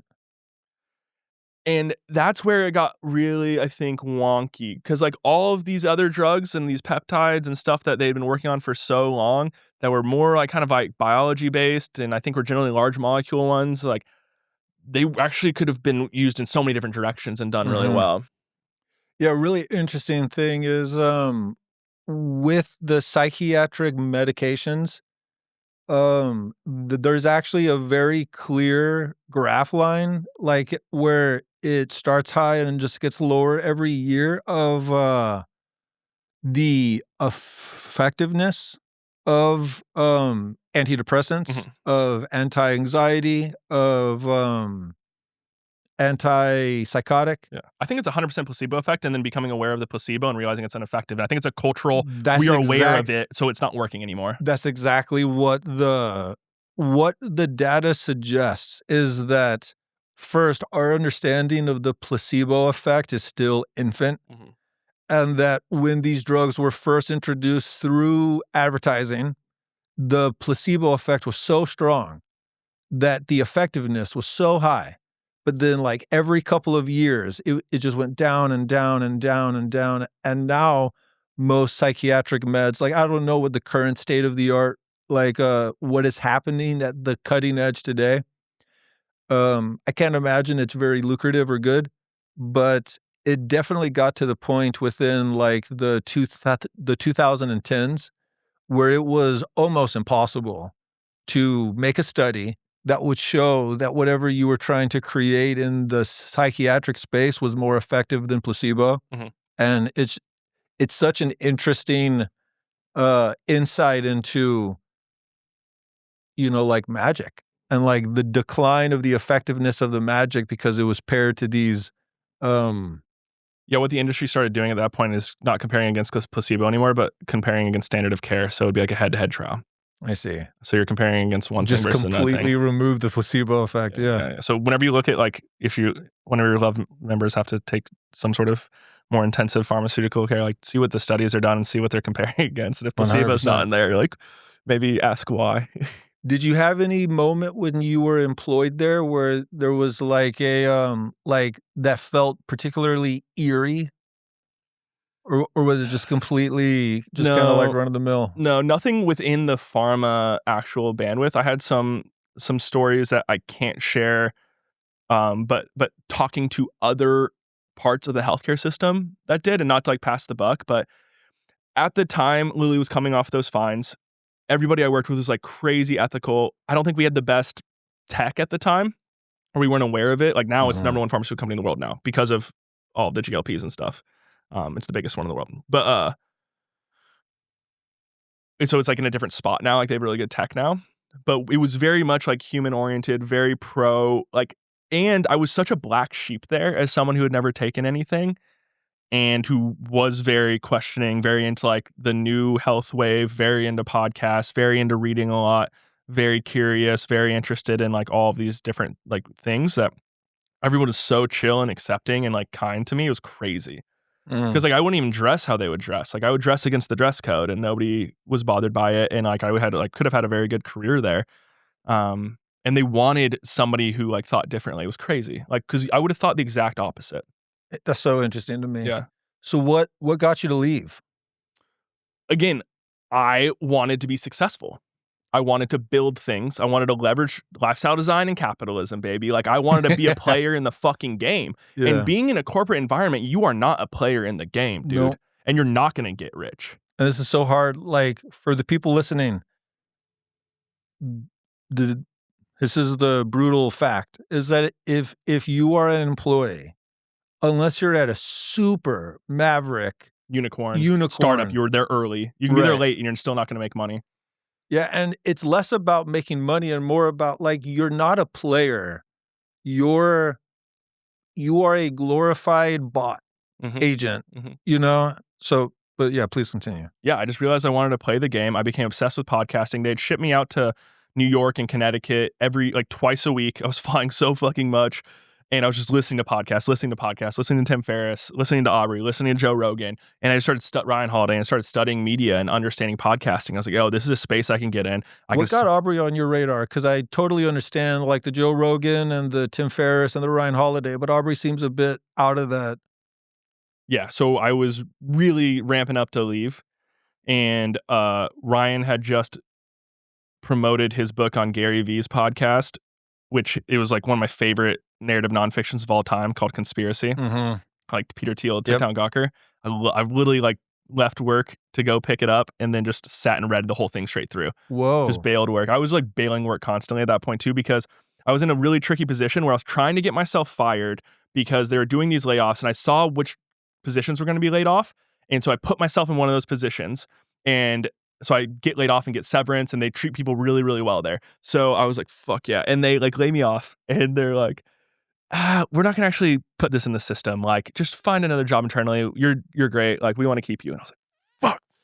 So I spent from January to July applying for jobs internally. And my last boss was based out of Austria. And I didn't have anybody I reported to. I kind of like hung out on like the team-ish around the people I was around. I'd go in sometimes.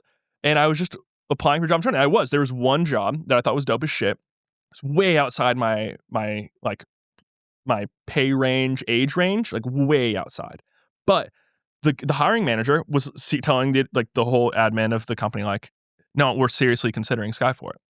And it would have been sick. And it was a job that was like kind of really interesting to me. And it was around like new media, new systems, and like how do we create more holistic patient systems like that really function well for patients through the nightmare of the United States healthcare system. It was going to be like very tech oriented too. And I was like pretty hyped on it.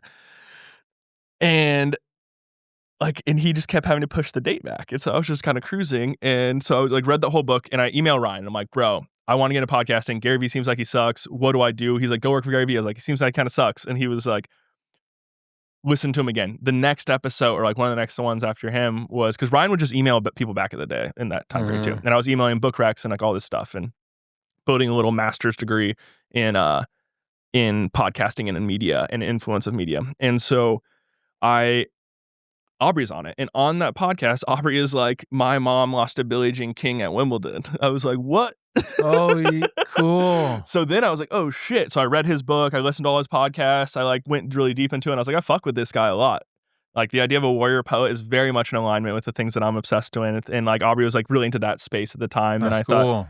thought, I grew up in like a weird family dynamic where like my dad's first wife is my godmother and I've lived with her and stuff. So like monogamy was never something I was like married to, even though my parents had a very monogamous relationship. But I saw the dynamics of how you can have mini aunties and uncles and people taking care of you in these family dynamics. And I thought it was really cool. And I really fucked with it and had read, whatever at dawn, like Chris Ryan's book. Yeah. And I was into that shit too. And like, and so it was like, oh, this is sick. And it was like, to me, it was like, cool opportunity to like seize. I have a foot in the door now. I'm just not a random email. I can like go somewhere I can go and like solve some mortality, take the leap, prove it to myself that I can take a leap, and then prove it within a space that I am worth taking a leap on. And yeah. And so what was it like? Like, what was your first interview like? And what was it like when you first got a job at Onnit? Dude, first interview was pretty funny. Yeah.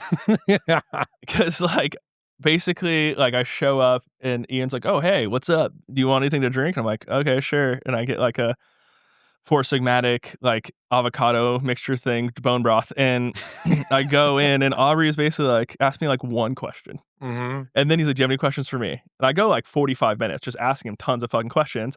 And then he invites everybody on the team, you and Caitlin and Kyle and like I think Ian at the time. I don't think Megan had joined yet. But like, and I was like, I had just applied to every role basically there possible just to get in the door. So I was like, I think he wants to be like at the front desk, but also like, you know, we'll see, like he might join the team later. It's basically what he said. And I was like, fuck it, that's enough.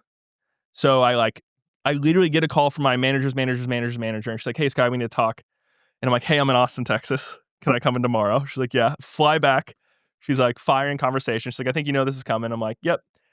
Because of that, missing that day, I got a whole nother month severance. So I got 9 months severance total, which afforded me to be able to work at the front desk and like work for Onnit, which doesn't pay very well. And Caroline and and Aubrey and whatever, I was like, "Can I come in October?" And they're like, "Yeah." I'm like, "Sick. I'm going to go to Japan and Korea and Hong Kong and like just hang out for the summer and have like just read a bunch." So we did all that. And then I showed up late September and started the front desk. And then I didn't see or hear from Aubrey for like a month and a half. And I was like, "Oh, fuck. Well, I'm just going to make the most of it." And like kept podcasting, kept talking to everybody. It was so funny because the thing that actually got Aubrey to call me into his office again was MTA wanted to hire me onto the marketing team in Raleigh because I was like, I have to make something happen down here. You know what I mean? And Aubrey's like, "Do you still want to work for me?" I'm like, "Hell yeah, dude. I just I'm making shakes, brother. Like, this is not my skill set." He's like, okay, we'll figure it out. And then like, it was like Megan was on her way out. And so then I was on my way in. And so what was it like when you first started to work in like for him? Like what were you doing? Because it seemed like that set up what is now like the foundation for your life. Yeah. So I mean, the first thing started was kind of like becoming him on the internet, which like I've been doing social media for different influencers since 2013, something I was very comfortable with. I got him to like 100,000 views on YouTube through all the different like starting the YouTube strategy, nowhere near what Christian has done, but I was enough of a good enough understanding of social media that I could think about how to grow it and like build out that schedule and environment and work across multidisciplinary things, which again is a skill that I've always been good at. So leveraging Onnit's account, leveraging Onnit's newsletter to help grow the YouTube, to help grow the podcast. When I started, we were at like 130,000 downloads an episode. Our peak was like 230 at the time. And it was literally just like, okay, what do we have available? How do we leverage it to get attention here? And just not trying to have an ego about it, literally going and knocking on Sarah's door and Keith's door, getting them to promote it, just being competent, on time, showing up. And while, and I loved it because it's like, fuck yeah, like, Tim Ferriss is walking in. Like all these people I've been, so it's like, I'm willing to burn, like I'm working tons of hours, fucking doing it, reading, being around these people. And it was like, okay, cool. But, I think my salary is like 25 or 30K a year. And I was like, okay, I need to fucking bump this up. So I was like, how do I build a business within this business? Started doing ads for Kyle. It was like, oh, this is high leverage as fuck. Like I can make way more money doing this. Went to Aubrey. He's like, "Oh, you're doing it for Kyle. You want to do it for me?" Yes. We immediately went from making $0 on the podcast outside of personal products to, 6 figures. And I was getting a cut of that. And so it was like, oh shit, this is going to scale well. Was that your first entrepreneurial moment? Like where you created a service or a product where you were getting a direct cut? No, but it was the first one that immediately went from like I did tons of different entrepreneurial experiments, but it was the first one that I was at a place where I didn't have responsibilities to other things that I could go all in on it at, if that makes sense. Yeah. But no, since I was a little kid, I've been doing tons of different schemes, just scheming. Yeah, but this was the first thing. I was like, oh, I consistently build this and I can put all my attention into it. And then immediately, like within like a fucking month of going kind of all in on that, being ready to like quit. And Aubrey was at a point where it's like good for me not to work for him anymore and not have to have that money on the balance sheet. Like COVID hits, and so I immediately started thinking about scaling. So, oh wow! So I immediately start getting clients, and I immediately hired a sales manager. Again, focusing on how do I scale this so that I can have time freedom, because it was supposed to be, advertising is a thing that I was fighting against. So we could still like play in the moral game that I wanted to play in, which was to be the moat between the podcaster and the advertiser, but I wanted it to be a thing that allowed me freedom to create my art. And so from the get-go, that was the point of it. And so, yeah, I mean, I think I actually, even though it felt like a long time, I don't even know if I worked for Aubrey for like 14 months total. Wow. Yeah. And so just to zoom in, the service or the offer was you were working with podcasters and advertisers so that they could make deals, and then you would take a percentage of the deal. Yep. Like that And was we represented the thing that's different than us and everybody that exists still to this day is we represent the podcaster, not the brand. And so it puts us in a little bit of a back seat from the standpoint of where the money's coming from. Usually you want to be on the side of the money as like an agent, but we took more of a structure. It's like we want to make sure the incentive, and we'll like burn bridges of the brands to make sure the podcaster has sincere media. And what that has created for us is that we have a ton of loyal podcasters. We're very loyal to us because we're very loyal to them. And it decreases our capacity to honestly fill deals, but it to me was the right play because it felt right. It was within my dharma, but also it functioned well because again, like, you know, I've had clients who've blown up to be in the top 8 biggest podcasts in the world who like will sign with a 3-letter agency, and like I'm still cut into that deal because like I was super loyal in the beginning and took L's intentionally. Just we consistently in our DNA is to podcaster first. So because of the rabbit holes of the Epstein files, when someone says 3-letter agencies, I think CIA, but that's not what you mean, right? No, it's like the talent agencies that run Hollywood. I see. Yeah, okay. Which are probably in there too. But. Right. Okay. So when you hired your first employee, which was the sales manager, what was their task? They were going out and closing these deals. I see. Yeah. Yeah. And so then what was your task once you had them? Getting new podcasters. Okay, cool. Mm-hmm. And managing, like thinking about the future of what we're going to build. And so from the outside as a homie, what I saw was COVID happened, and within fucking like 6 months, you had a company, you had a full-fledged, full-time thing. Just what was that story, you know, of like having the first employee to then creating like an entity? Like, when did you create Modern Stoa? What was that like? How did that happen? I created Modern Stoa way before that. Okay, cool. Because I needed to figure out the taxes because I wasn't being paid through. With Aubrey and Kyle, I had already started that, like built the S-corp there. Yep. Yeah. So the corporation started then.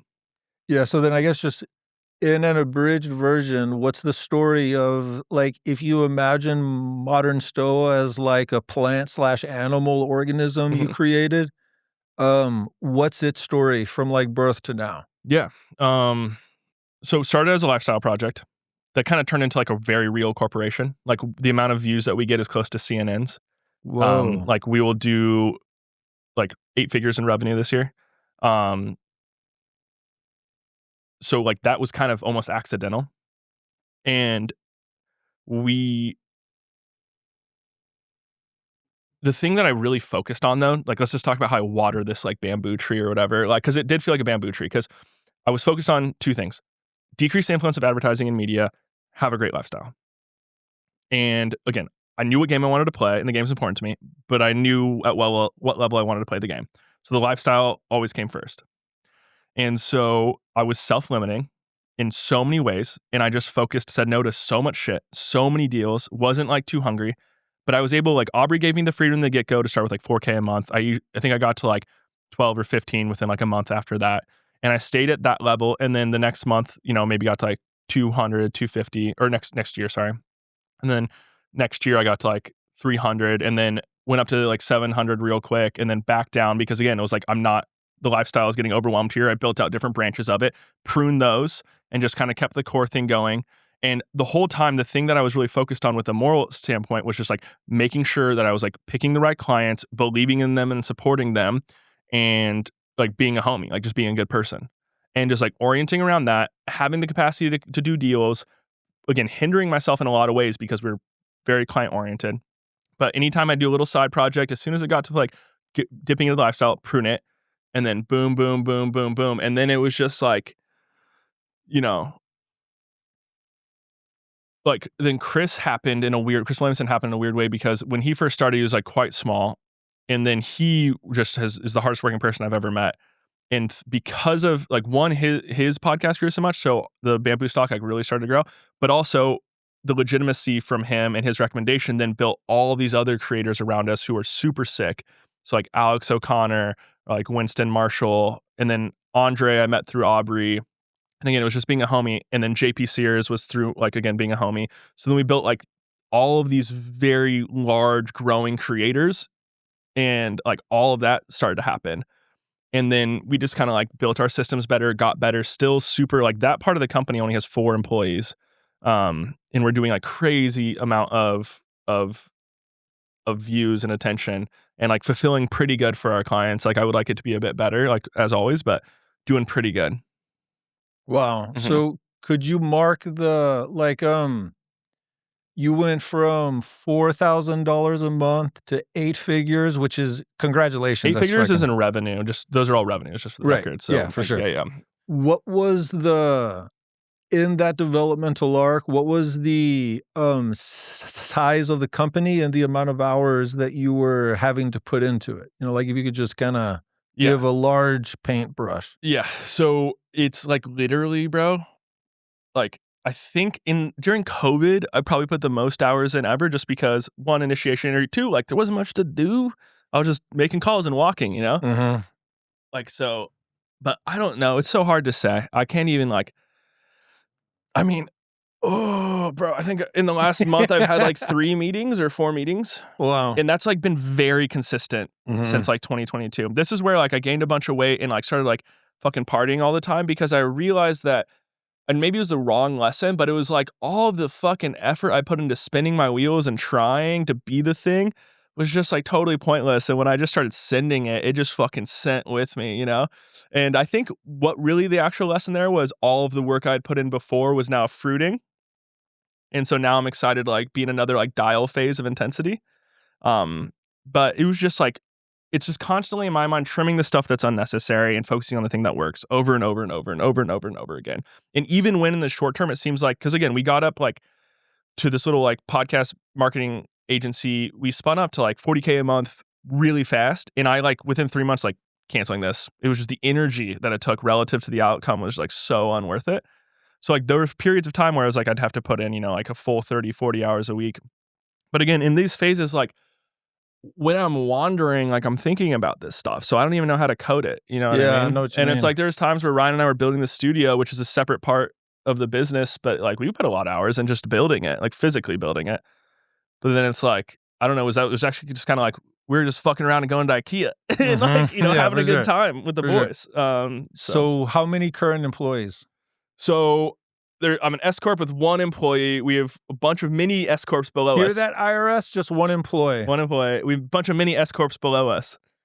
They all have their own technologies and they all have their own accounting and they can have other clients. And I've basically tried to empower all of the people to be able to play the exact game. That's exactly the model I want to do. Yeah. And I haven't heard of anyone. Yes. Yeah. So anybody who wants it that works with me, I'll connect them to the accountant.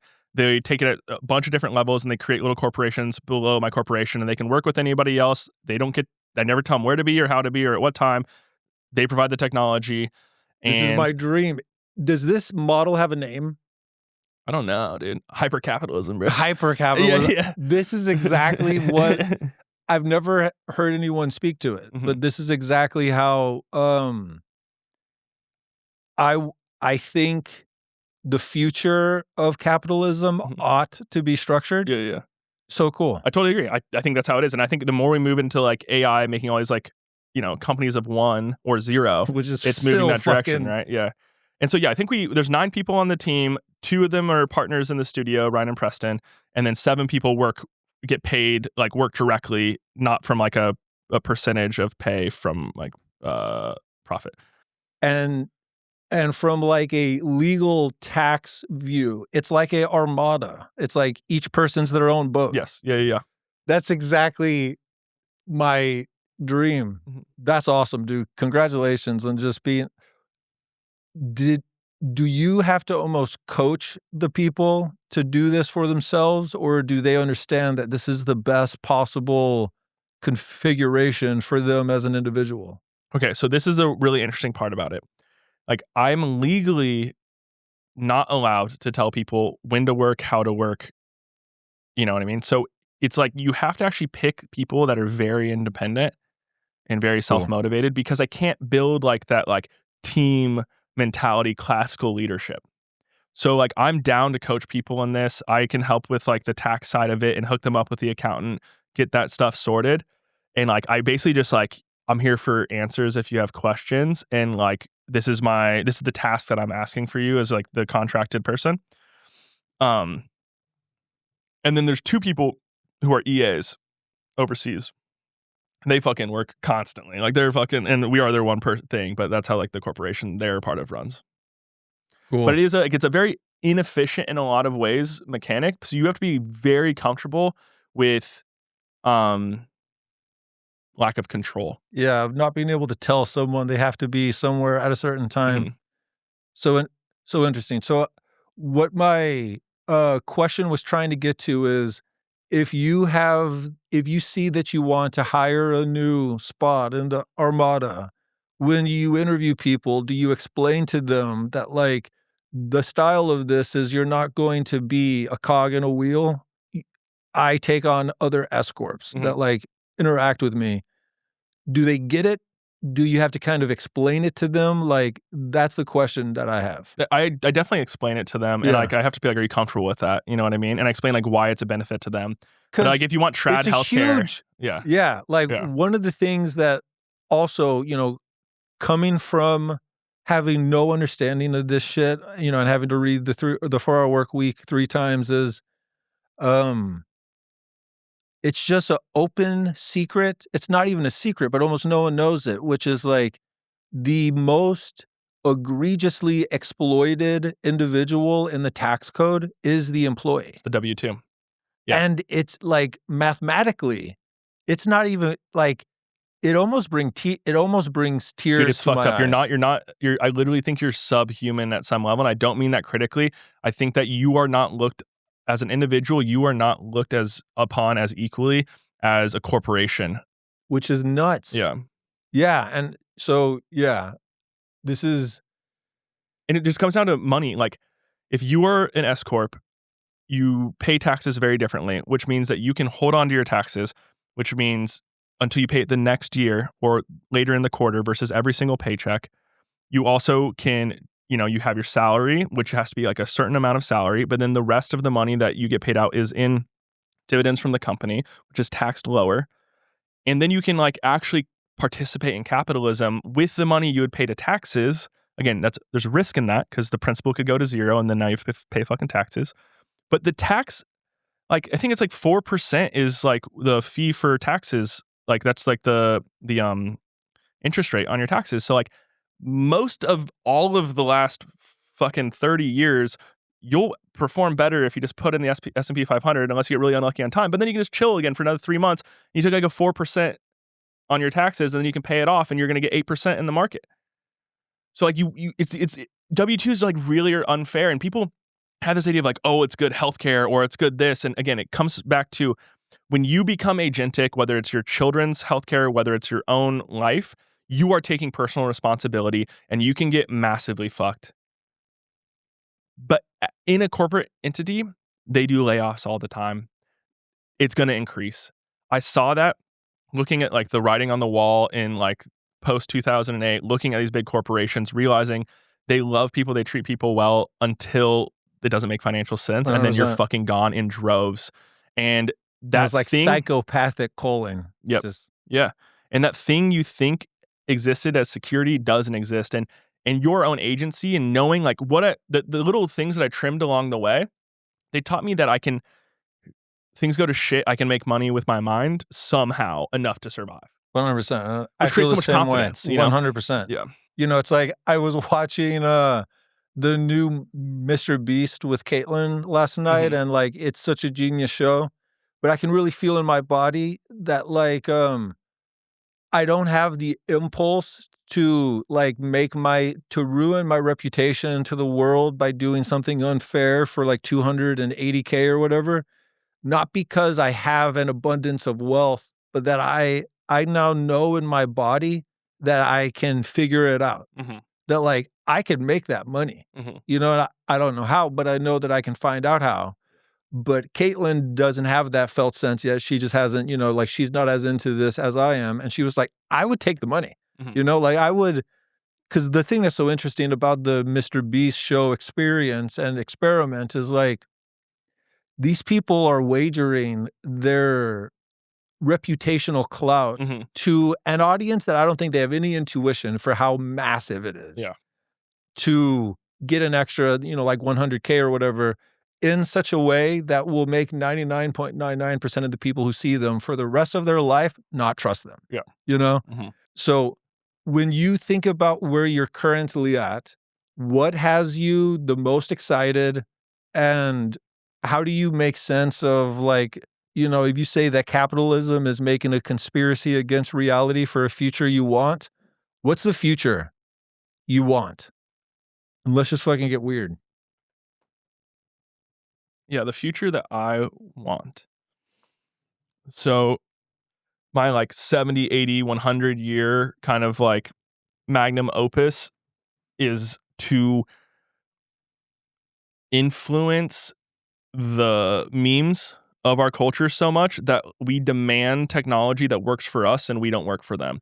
I think that like the thing that's heading down the matrix dystopian societal world is just literally that sentence. And I don't think it's that much more complex than that. And people try to over-complexify everything. And it's just like, as long as we are the product of technology and it is not the tool of us, we are going to the matrix. We are the battery cells, the attention battery cells of the computer class that will take us over. And it's just like, it just really takes like a demand shift, which economists always like is so funny. My biggest problem with like economics when I was studying, it was just like, they don't think that like demand can be shifted. It's like, bro, that's what like marketing and advertising is like built entire industries on. But it's like, we need to really, really start to use technology because like, and it goes back to this cultural nihilism that exists. It's this like thing that the boomers sent down to us by not moving forward. So Gen X couldn't fucking become adults. And so now the leaders that are the Gen X, like the Elons, are like little boys and they never got to become, you know, adults, even though they like rule the fucking world. And it's like, we have to really shift it and demand from our technology that it works for us. And it starts again with, honestly, when I think about how I do that, right? It's just starting with me. So the thing that's really most present to me is like, how do I follow through on that week when I know I'm dialed in, and how do I build an environment to do that? And I'm trying to figure out how I do that in the smallest time possible right now, because, you know, I don't know if in 3 days I'm flying to California and I'm living at my parents and in a hospital for like the next 2 weeks. Like, and I don't know if I'm not doing that either. And I don't, you know, our house flooded last month, and then it's like, oh, we're sick. And so it's really just like, how do I create the resiliency within myself to find those 15, 30 minutes, even when unwell, of space and quiet time so that I can like make sure I'm moving the boulder a little bit forward. So like me at my weakest is still moving things forward. That's the thing I'm orienting around. And like, I think that's really important for my vision for the future, right? Because this is the thing I'm bad at and that you're good at, is how do you simplify it for people to understand? So it's like, if I am in this moment of like high complexity, high emotional strain, high physical strain, how can I be as dialed and still outputting so that people who are, that's their normal state, can like understand that meme? And so I'm just trying to like sit there and starting with a meme. So for me, it's starting with the Floating World, which is like a comic book / flash line in the Edo-punk universe, right? And it's just this meme of, this is what the world looks like if we go down the hedonistic route, combined with our inability to pay attention, our inability to combine with like tools extracting from us versus us using the tools to extract. So I am really just like over the next year trying to live that meme, be that meme of the Edo-punk hero, exist within it, like surf all of the waves within it, and like focus on what is like my art and orientation. So then 5 years, 10 years down the line, I'm actually like a living example of it. And then I can start to actually, and also like using the new technologies. Like, it's really like my thing right now. I haven't really thought through this, but it's to actually to embody Rick-U, which is the hero of this story, to then be able to write the story. Beautiful. All right, then let's just start to mythically riff. So, when you think about the story or the myth that you're in, is there a clear villain? Are there a group of villains? Are there gods? Like, how do you mythologically represent whatever the force is that we are trying to contend with? Yeah, this is so funny too when you asked like what were the villains I thought of. Like I really don't think of villains that much because I don't know if it's like egotistical or whatever, but I just don't believe in being a victim. So I think if there's a villain, it's nihilism and entropy, and the way those represent in the world is through distraction. And I think it 100%. comes down to the individual though 100% to choose the hero path. So I actually like, and maybe it's better to make it concrete, like there's like Mr. Evil Guy, or Evil Girl. I But do think for the average person, it will you will be able to convert way more people Mhm. into the mythos Mhm. if you can meet them where they're at, and the majority of people are victims or see themselves as. Yeah. But what I think is a really good example is something like That's Ruin. what I was just gonna say. Exactly. It's like that's what I think is what I need to do is I need to name Exactly. Ruin. Yes. Exactly. Yeah. That's literally what I was gonna say. Yeah. And so if you were to just riff on that right Mhm. now, does a form, a color, like a name, a disposition come to mind? Yeah, let me play with this in my head a little bit because the thing about it let's like describe it for a while to try and form it. So the thing about it that's so insidious is it's it's it's it's constantly there yet you don't see it. 100%. And that is the je ne sais quoi of the horror that I look forward to making new myths, because I'm talking about I will be talking about the same thing for the rest of my life, Mhm. coming up with new interesting stories that just help the fish notice the water. Mhm. So if it's helpful, I can riff some shit that Yeah, I yeah. mythologically play with. Mhm. Okay, so I think in my current mythology, the name I like to give to the ruin of this story is Molok. Mhm. And have you read Meditations on Molok by the incredible motherfucking essay? Long story short, he start.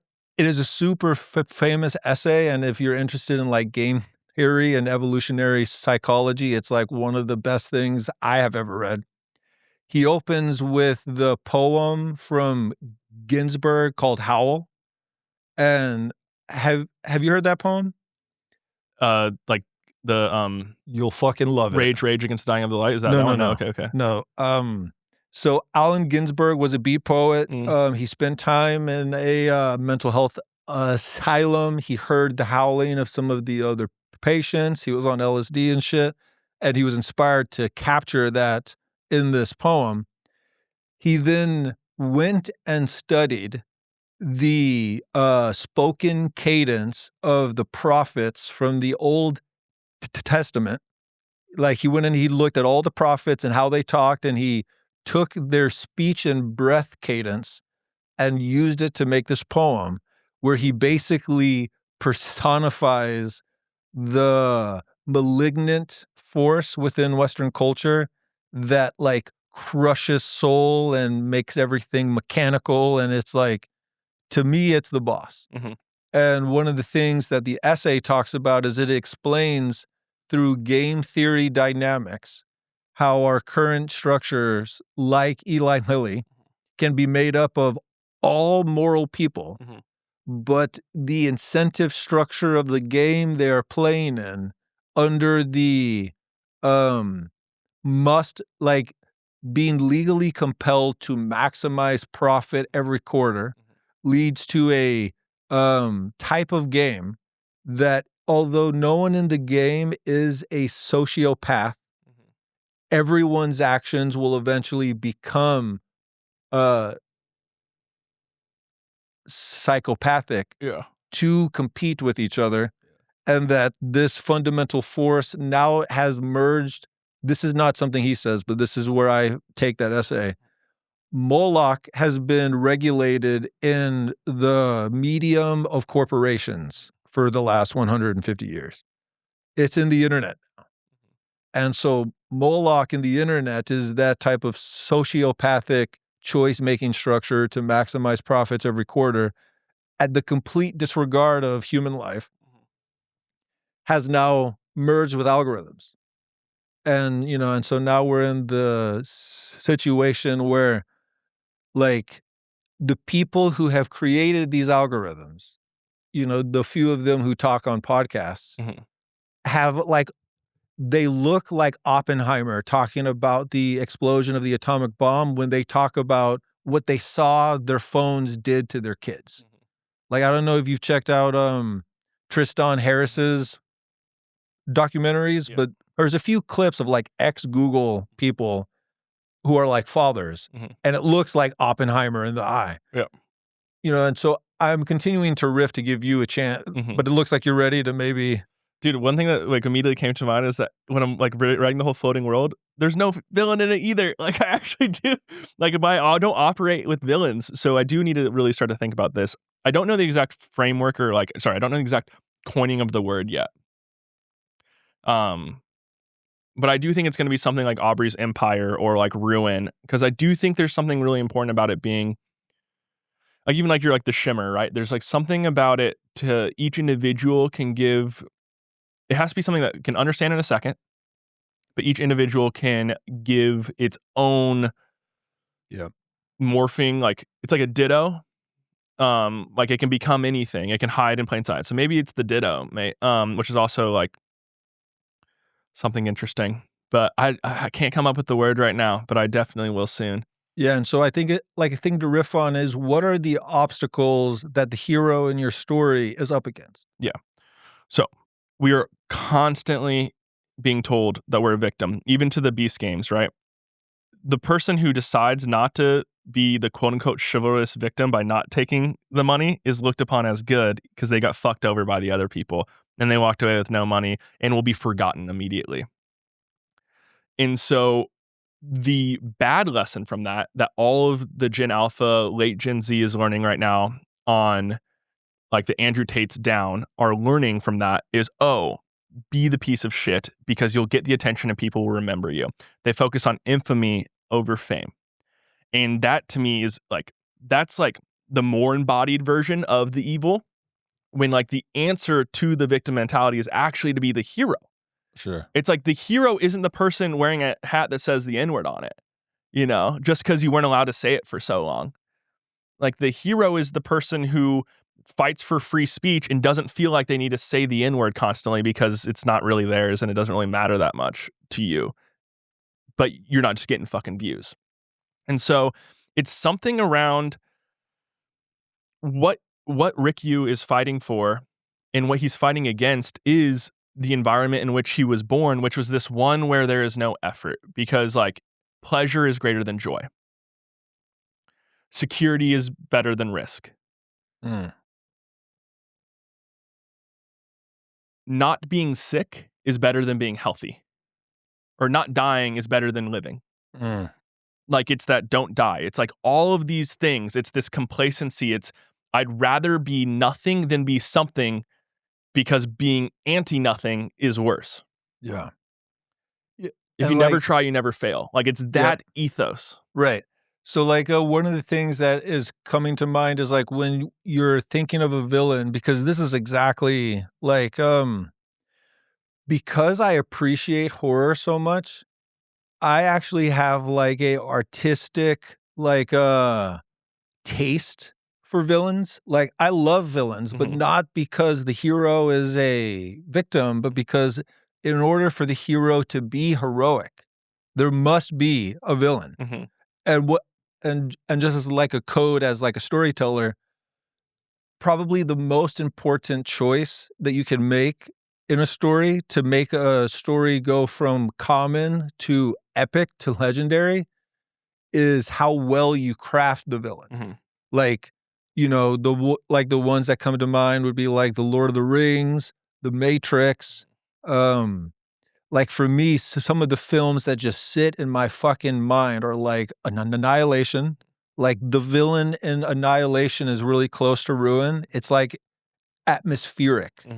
Like atmospheric villains really do something for me. But the thing, like, I think one of the most genius things about the Matrix is that agents can spawn through anyone who hasn't woken up. And I think, like, for me and my mythology is it's like Molok can possess any egregore that isn't being consciously stewarded.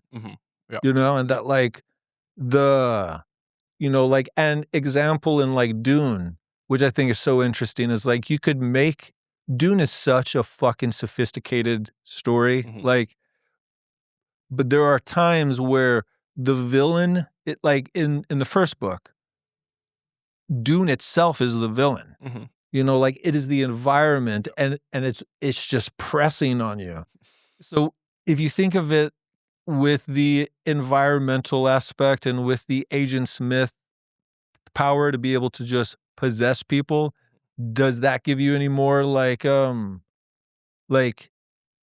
context or inspiration on what the potential villain could be? Yeah, I'm definitely building it out right now. So I think it's going to be atmospheric with, again, like mushroom, right? It'll be like the body and then the fruits coming up. Have you seen the movie Annihilation? I haven't seen it yet. I know you told me about it during a podcast. I need to watch it. Yeah.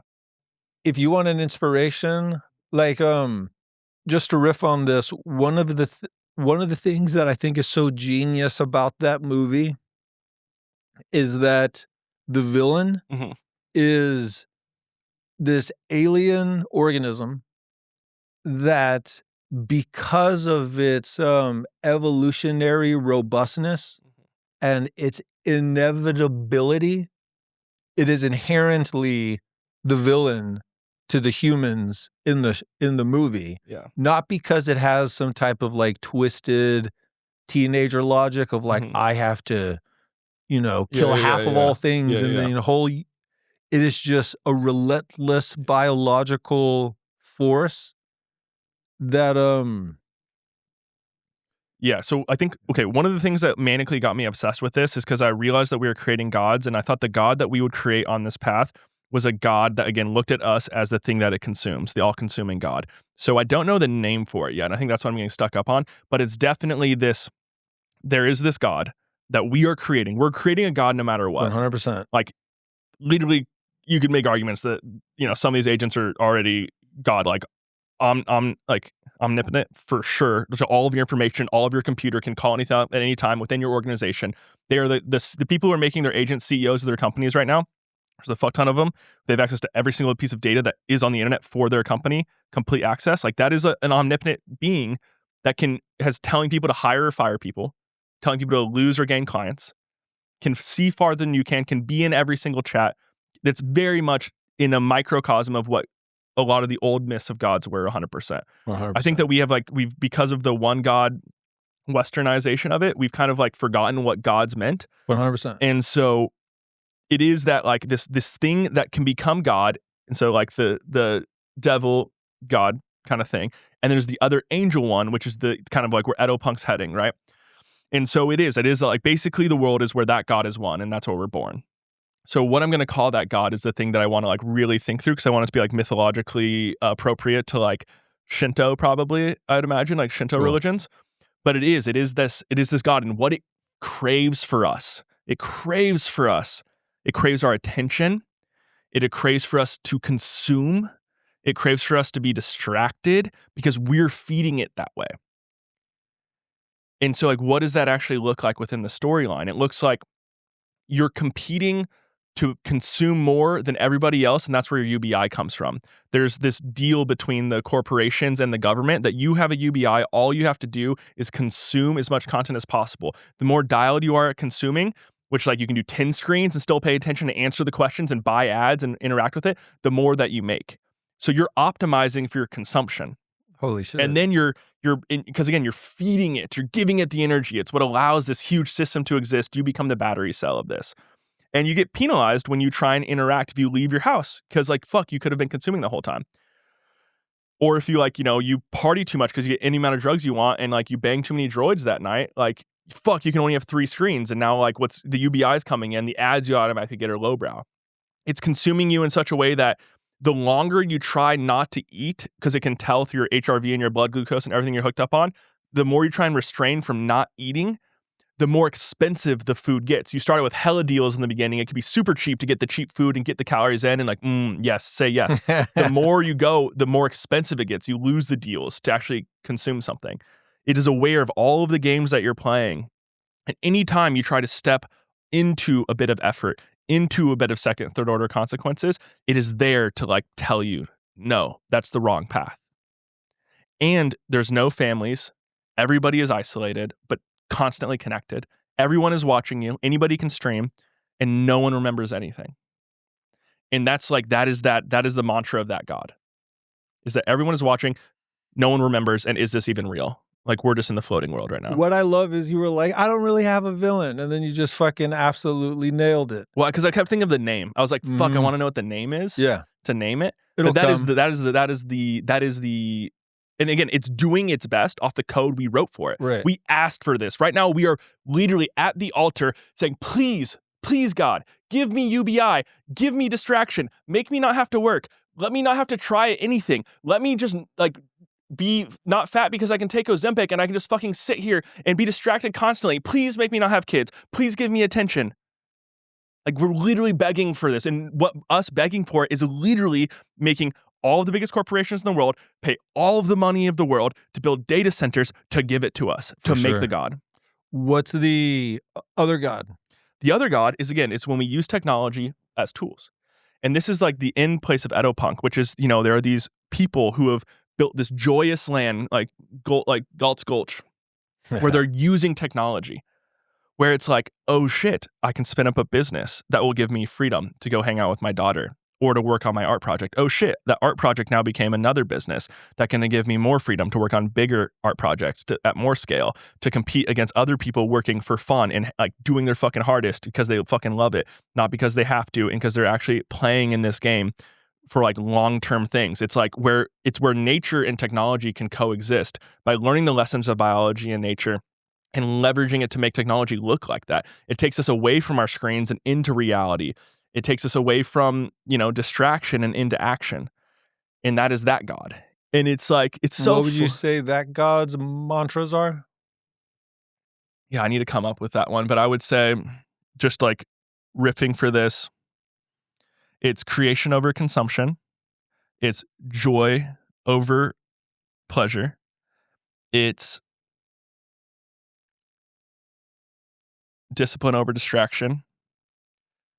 And I think in that order, because I think it's like, that's cool, creating, living in a joyful way, which is like family and friends and space and time, and then discipline. And I think so many people, when they're trying to get out of the matrix, they reverse that and go discipline. Mm-hmm. It's just like the easiest thing to grab onto. And then they get to a point like, what the fuck am I doing? I'm miserable and everyone hates me and I have no friends and I left all my friends behind and I thought that was the move. And then it's like, oh shit, now I'm going to be a drug addict for sure. Because like they got rid of everything that makes life joyful, but it starts the creativity. Okay, so are these two ways of being different timelines, or are they in the same timeline? And like one's like the One Piece pirate squad that's like able to get away from the default, you know, universal basic income, or is it same world or two timelines? Same exact world. It's just one's aware, the Edopunk, which is the God that I'm fighting for, they're aware of what's going on and they're trying to recruit, but they are down to, you know, the last 1,200 humans on Earth, and cool. they So are it's like the competing against the Matrix. infrastructure. Yep. Cool. Very fucking cool. But it's like they're open arms. Yep. You know, the thing that's so interesting is whenever I mythically like really try to feel into the texture of the like myth that I pull like the shimmer from, and like the Dharma Artist Collective and all that stuff, what I see is you've played The Last of Us, right? I've never played it. I've seen the show though. Yeah. Okay, but kind of like that vibe of like post-apocalyptic, but all the cement has like plants coming through it. Can I just jump in on that real quick? Sorry. So the way I visualized that's like super fun, I think, is Riku doesn't know that that's the world that is existing outside of his realm, because when the droids go out and interact with the world, they don't see it. It actually is like crystallized. So when he actually leaves his room, it's like, oh fuck, like it's not built for humans anymore. It's just completely fallen apart. But when they walk through it, it's beautiful because they're like coding your reality. Yeah. And since you aren't going out on your own, it's the droids always going out for you. He steps out and he's like, oh shit, things are not good. That's so cool. And he finds his way into Edopunk because he sees a beautiful building. And he's like, what? Dude, we might be fucking with the same mythic. I think we are in a lot of ways, bro. So like the vision I've seen is like in the background is like a LA type thing, but you know, it's just like post-apocalyptic, plants are coming through all the concrete. And that's kind of like in the right piece of my vision. And it's a couple of miles away. And then I see like a young teenager, boy or girl, you know, it's not specified. But then like a Japanese wooded area, like in Spirited Away. And there's like one of those like statues by the road of like some animal or some, you know, like god or like whatever. A Dharma or something. Yeah. With like the archetypical stairway of concrete and then like one of the Japanese red gate type things. And then Dojis. beyond that is like the dojo.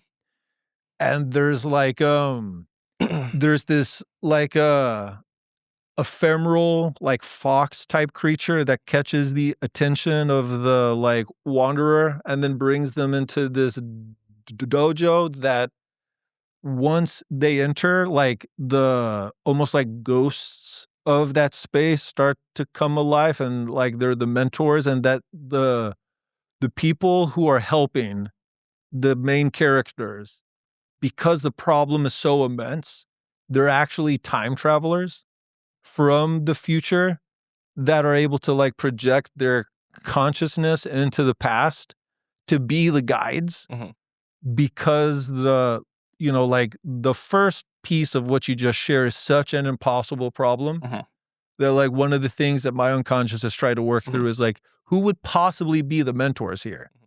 And they're like spirits from the future, but it's very Japanese wooded area, which I just think is so interesting. Okay, so basically Riku, when he's leaving his thing for the first time, he's set on a quest to go to a destination. The destination he's going to find is the mental playground, which is a dojo that is like exactly like my studio. What he does then to like, he learns from the people that are actually there, and they have come from Edopunk. So in order to get to Edopunk, though, they use a technology, again, because they've built technology still, that works for them and allows them using this hoodie I have over here is the Isekai hoodie, which is Isekai is a tool to move between realms. And so what Riku has to eventually do through through his efforts is to get to Japan, go to this painting, go to the bridge this painting's based off of, and this hoodie right here is a meshing of something from Edo period Japan, so past time, to the current photo of what it is, and it's painted on top of each other. That's what that hoodie is in the back. So he gets under the bridge, has the Isekai cup, which has the matrix melding, and he's able to transport to same time but different realm where they're basically hiding and building. And so they're going out and grabbing people, but the only way to get to Edopunk is through, he has to do basically like a 7-day darkness retreat fast because he's on a ship to get there physically that are only for droids.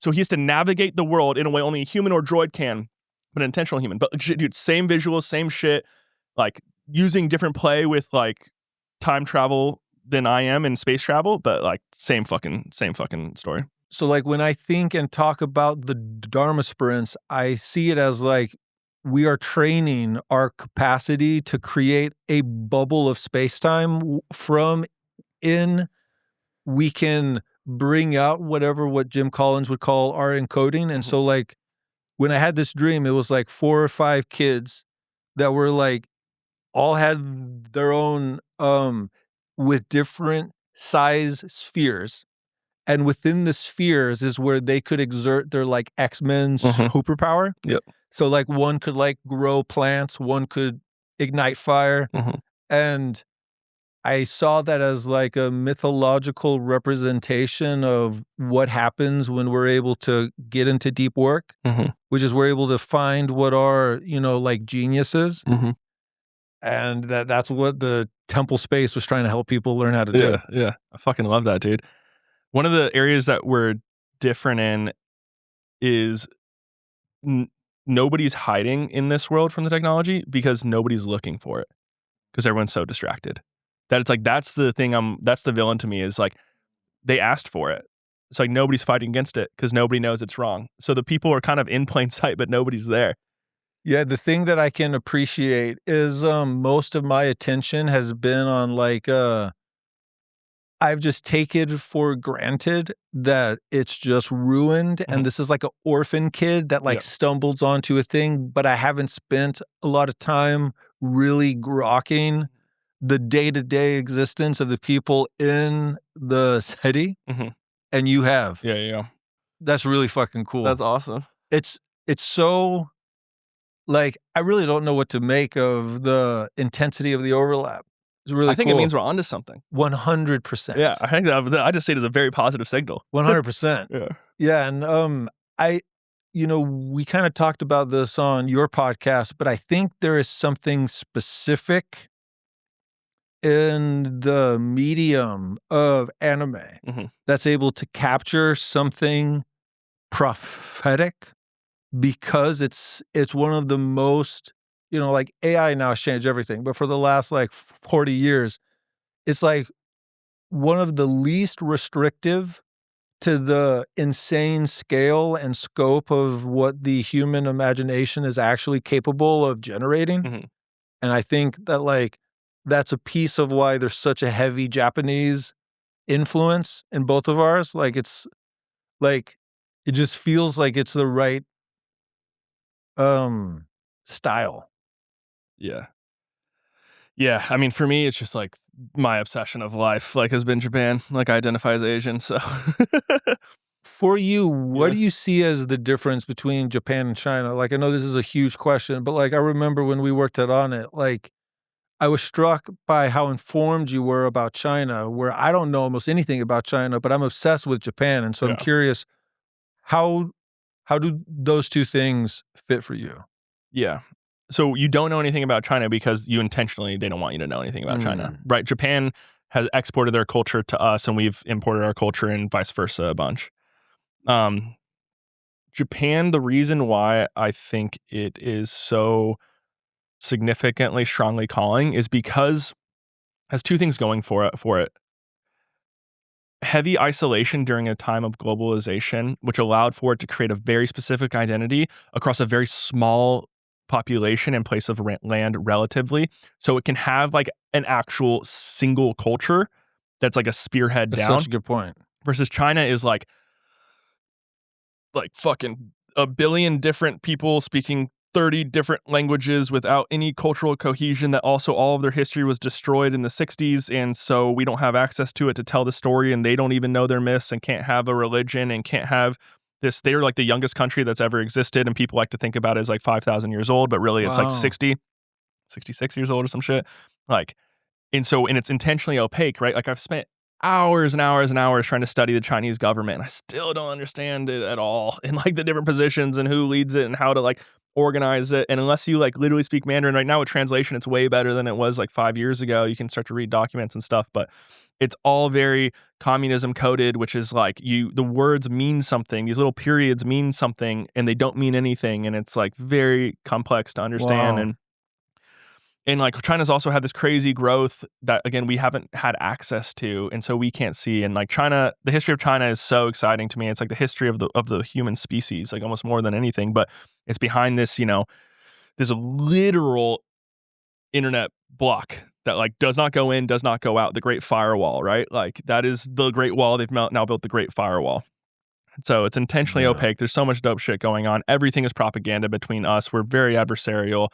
Like, it's very hard to understand. It's also like such a complex beast that to even attempt to understand it is crazy.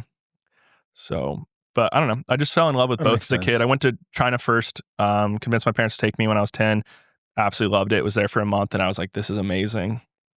And then I went to Japan alone when I was 13 and I was like, fuck, I love this too. How? My mom's second cousin was living there, and so I flew alone and stayed with him for 2 weeks when I was 13.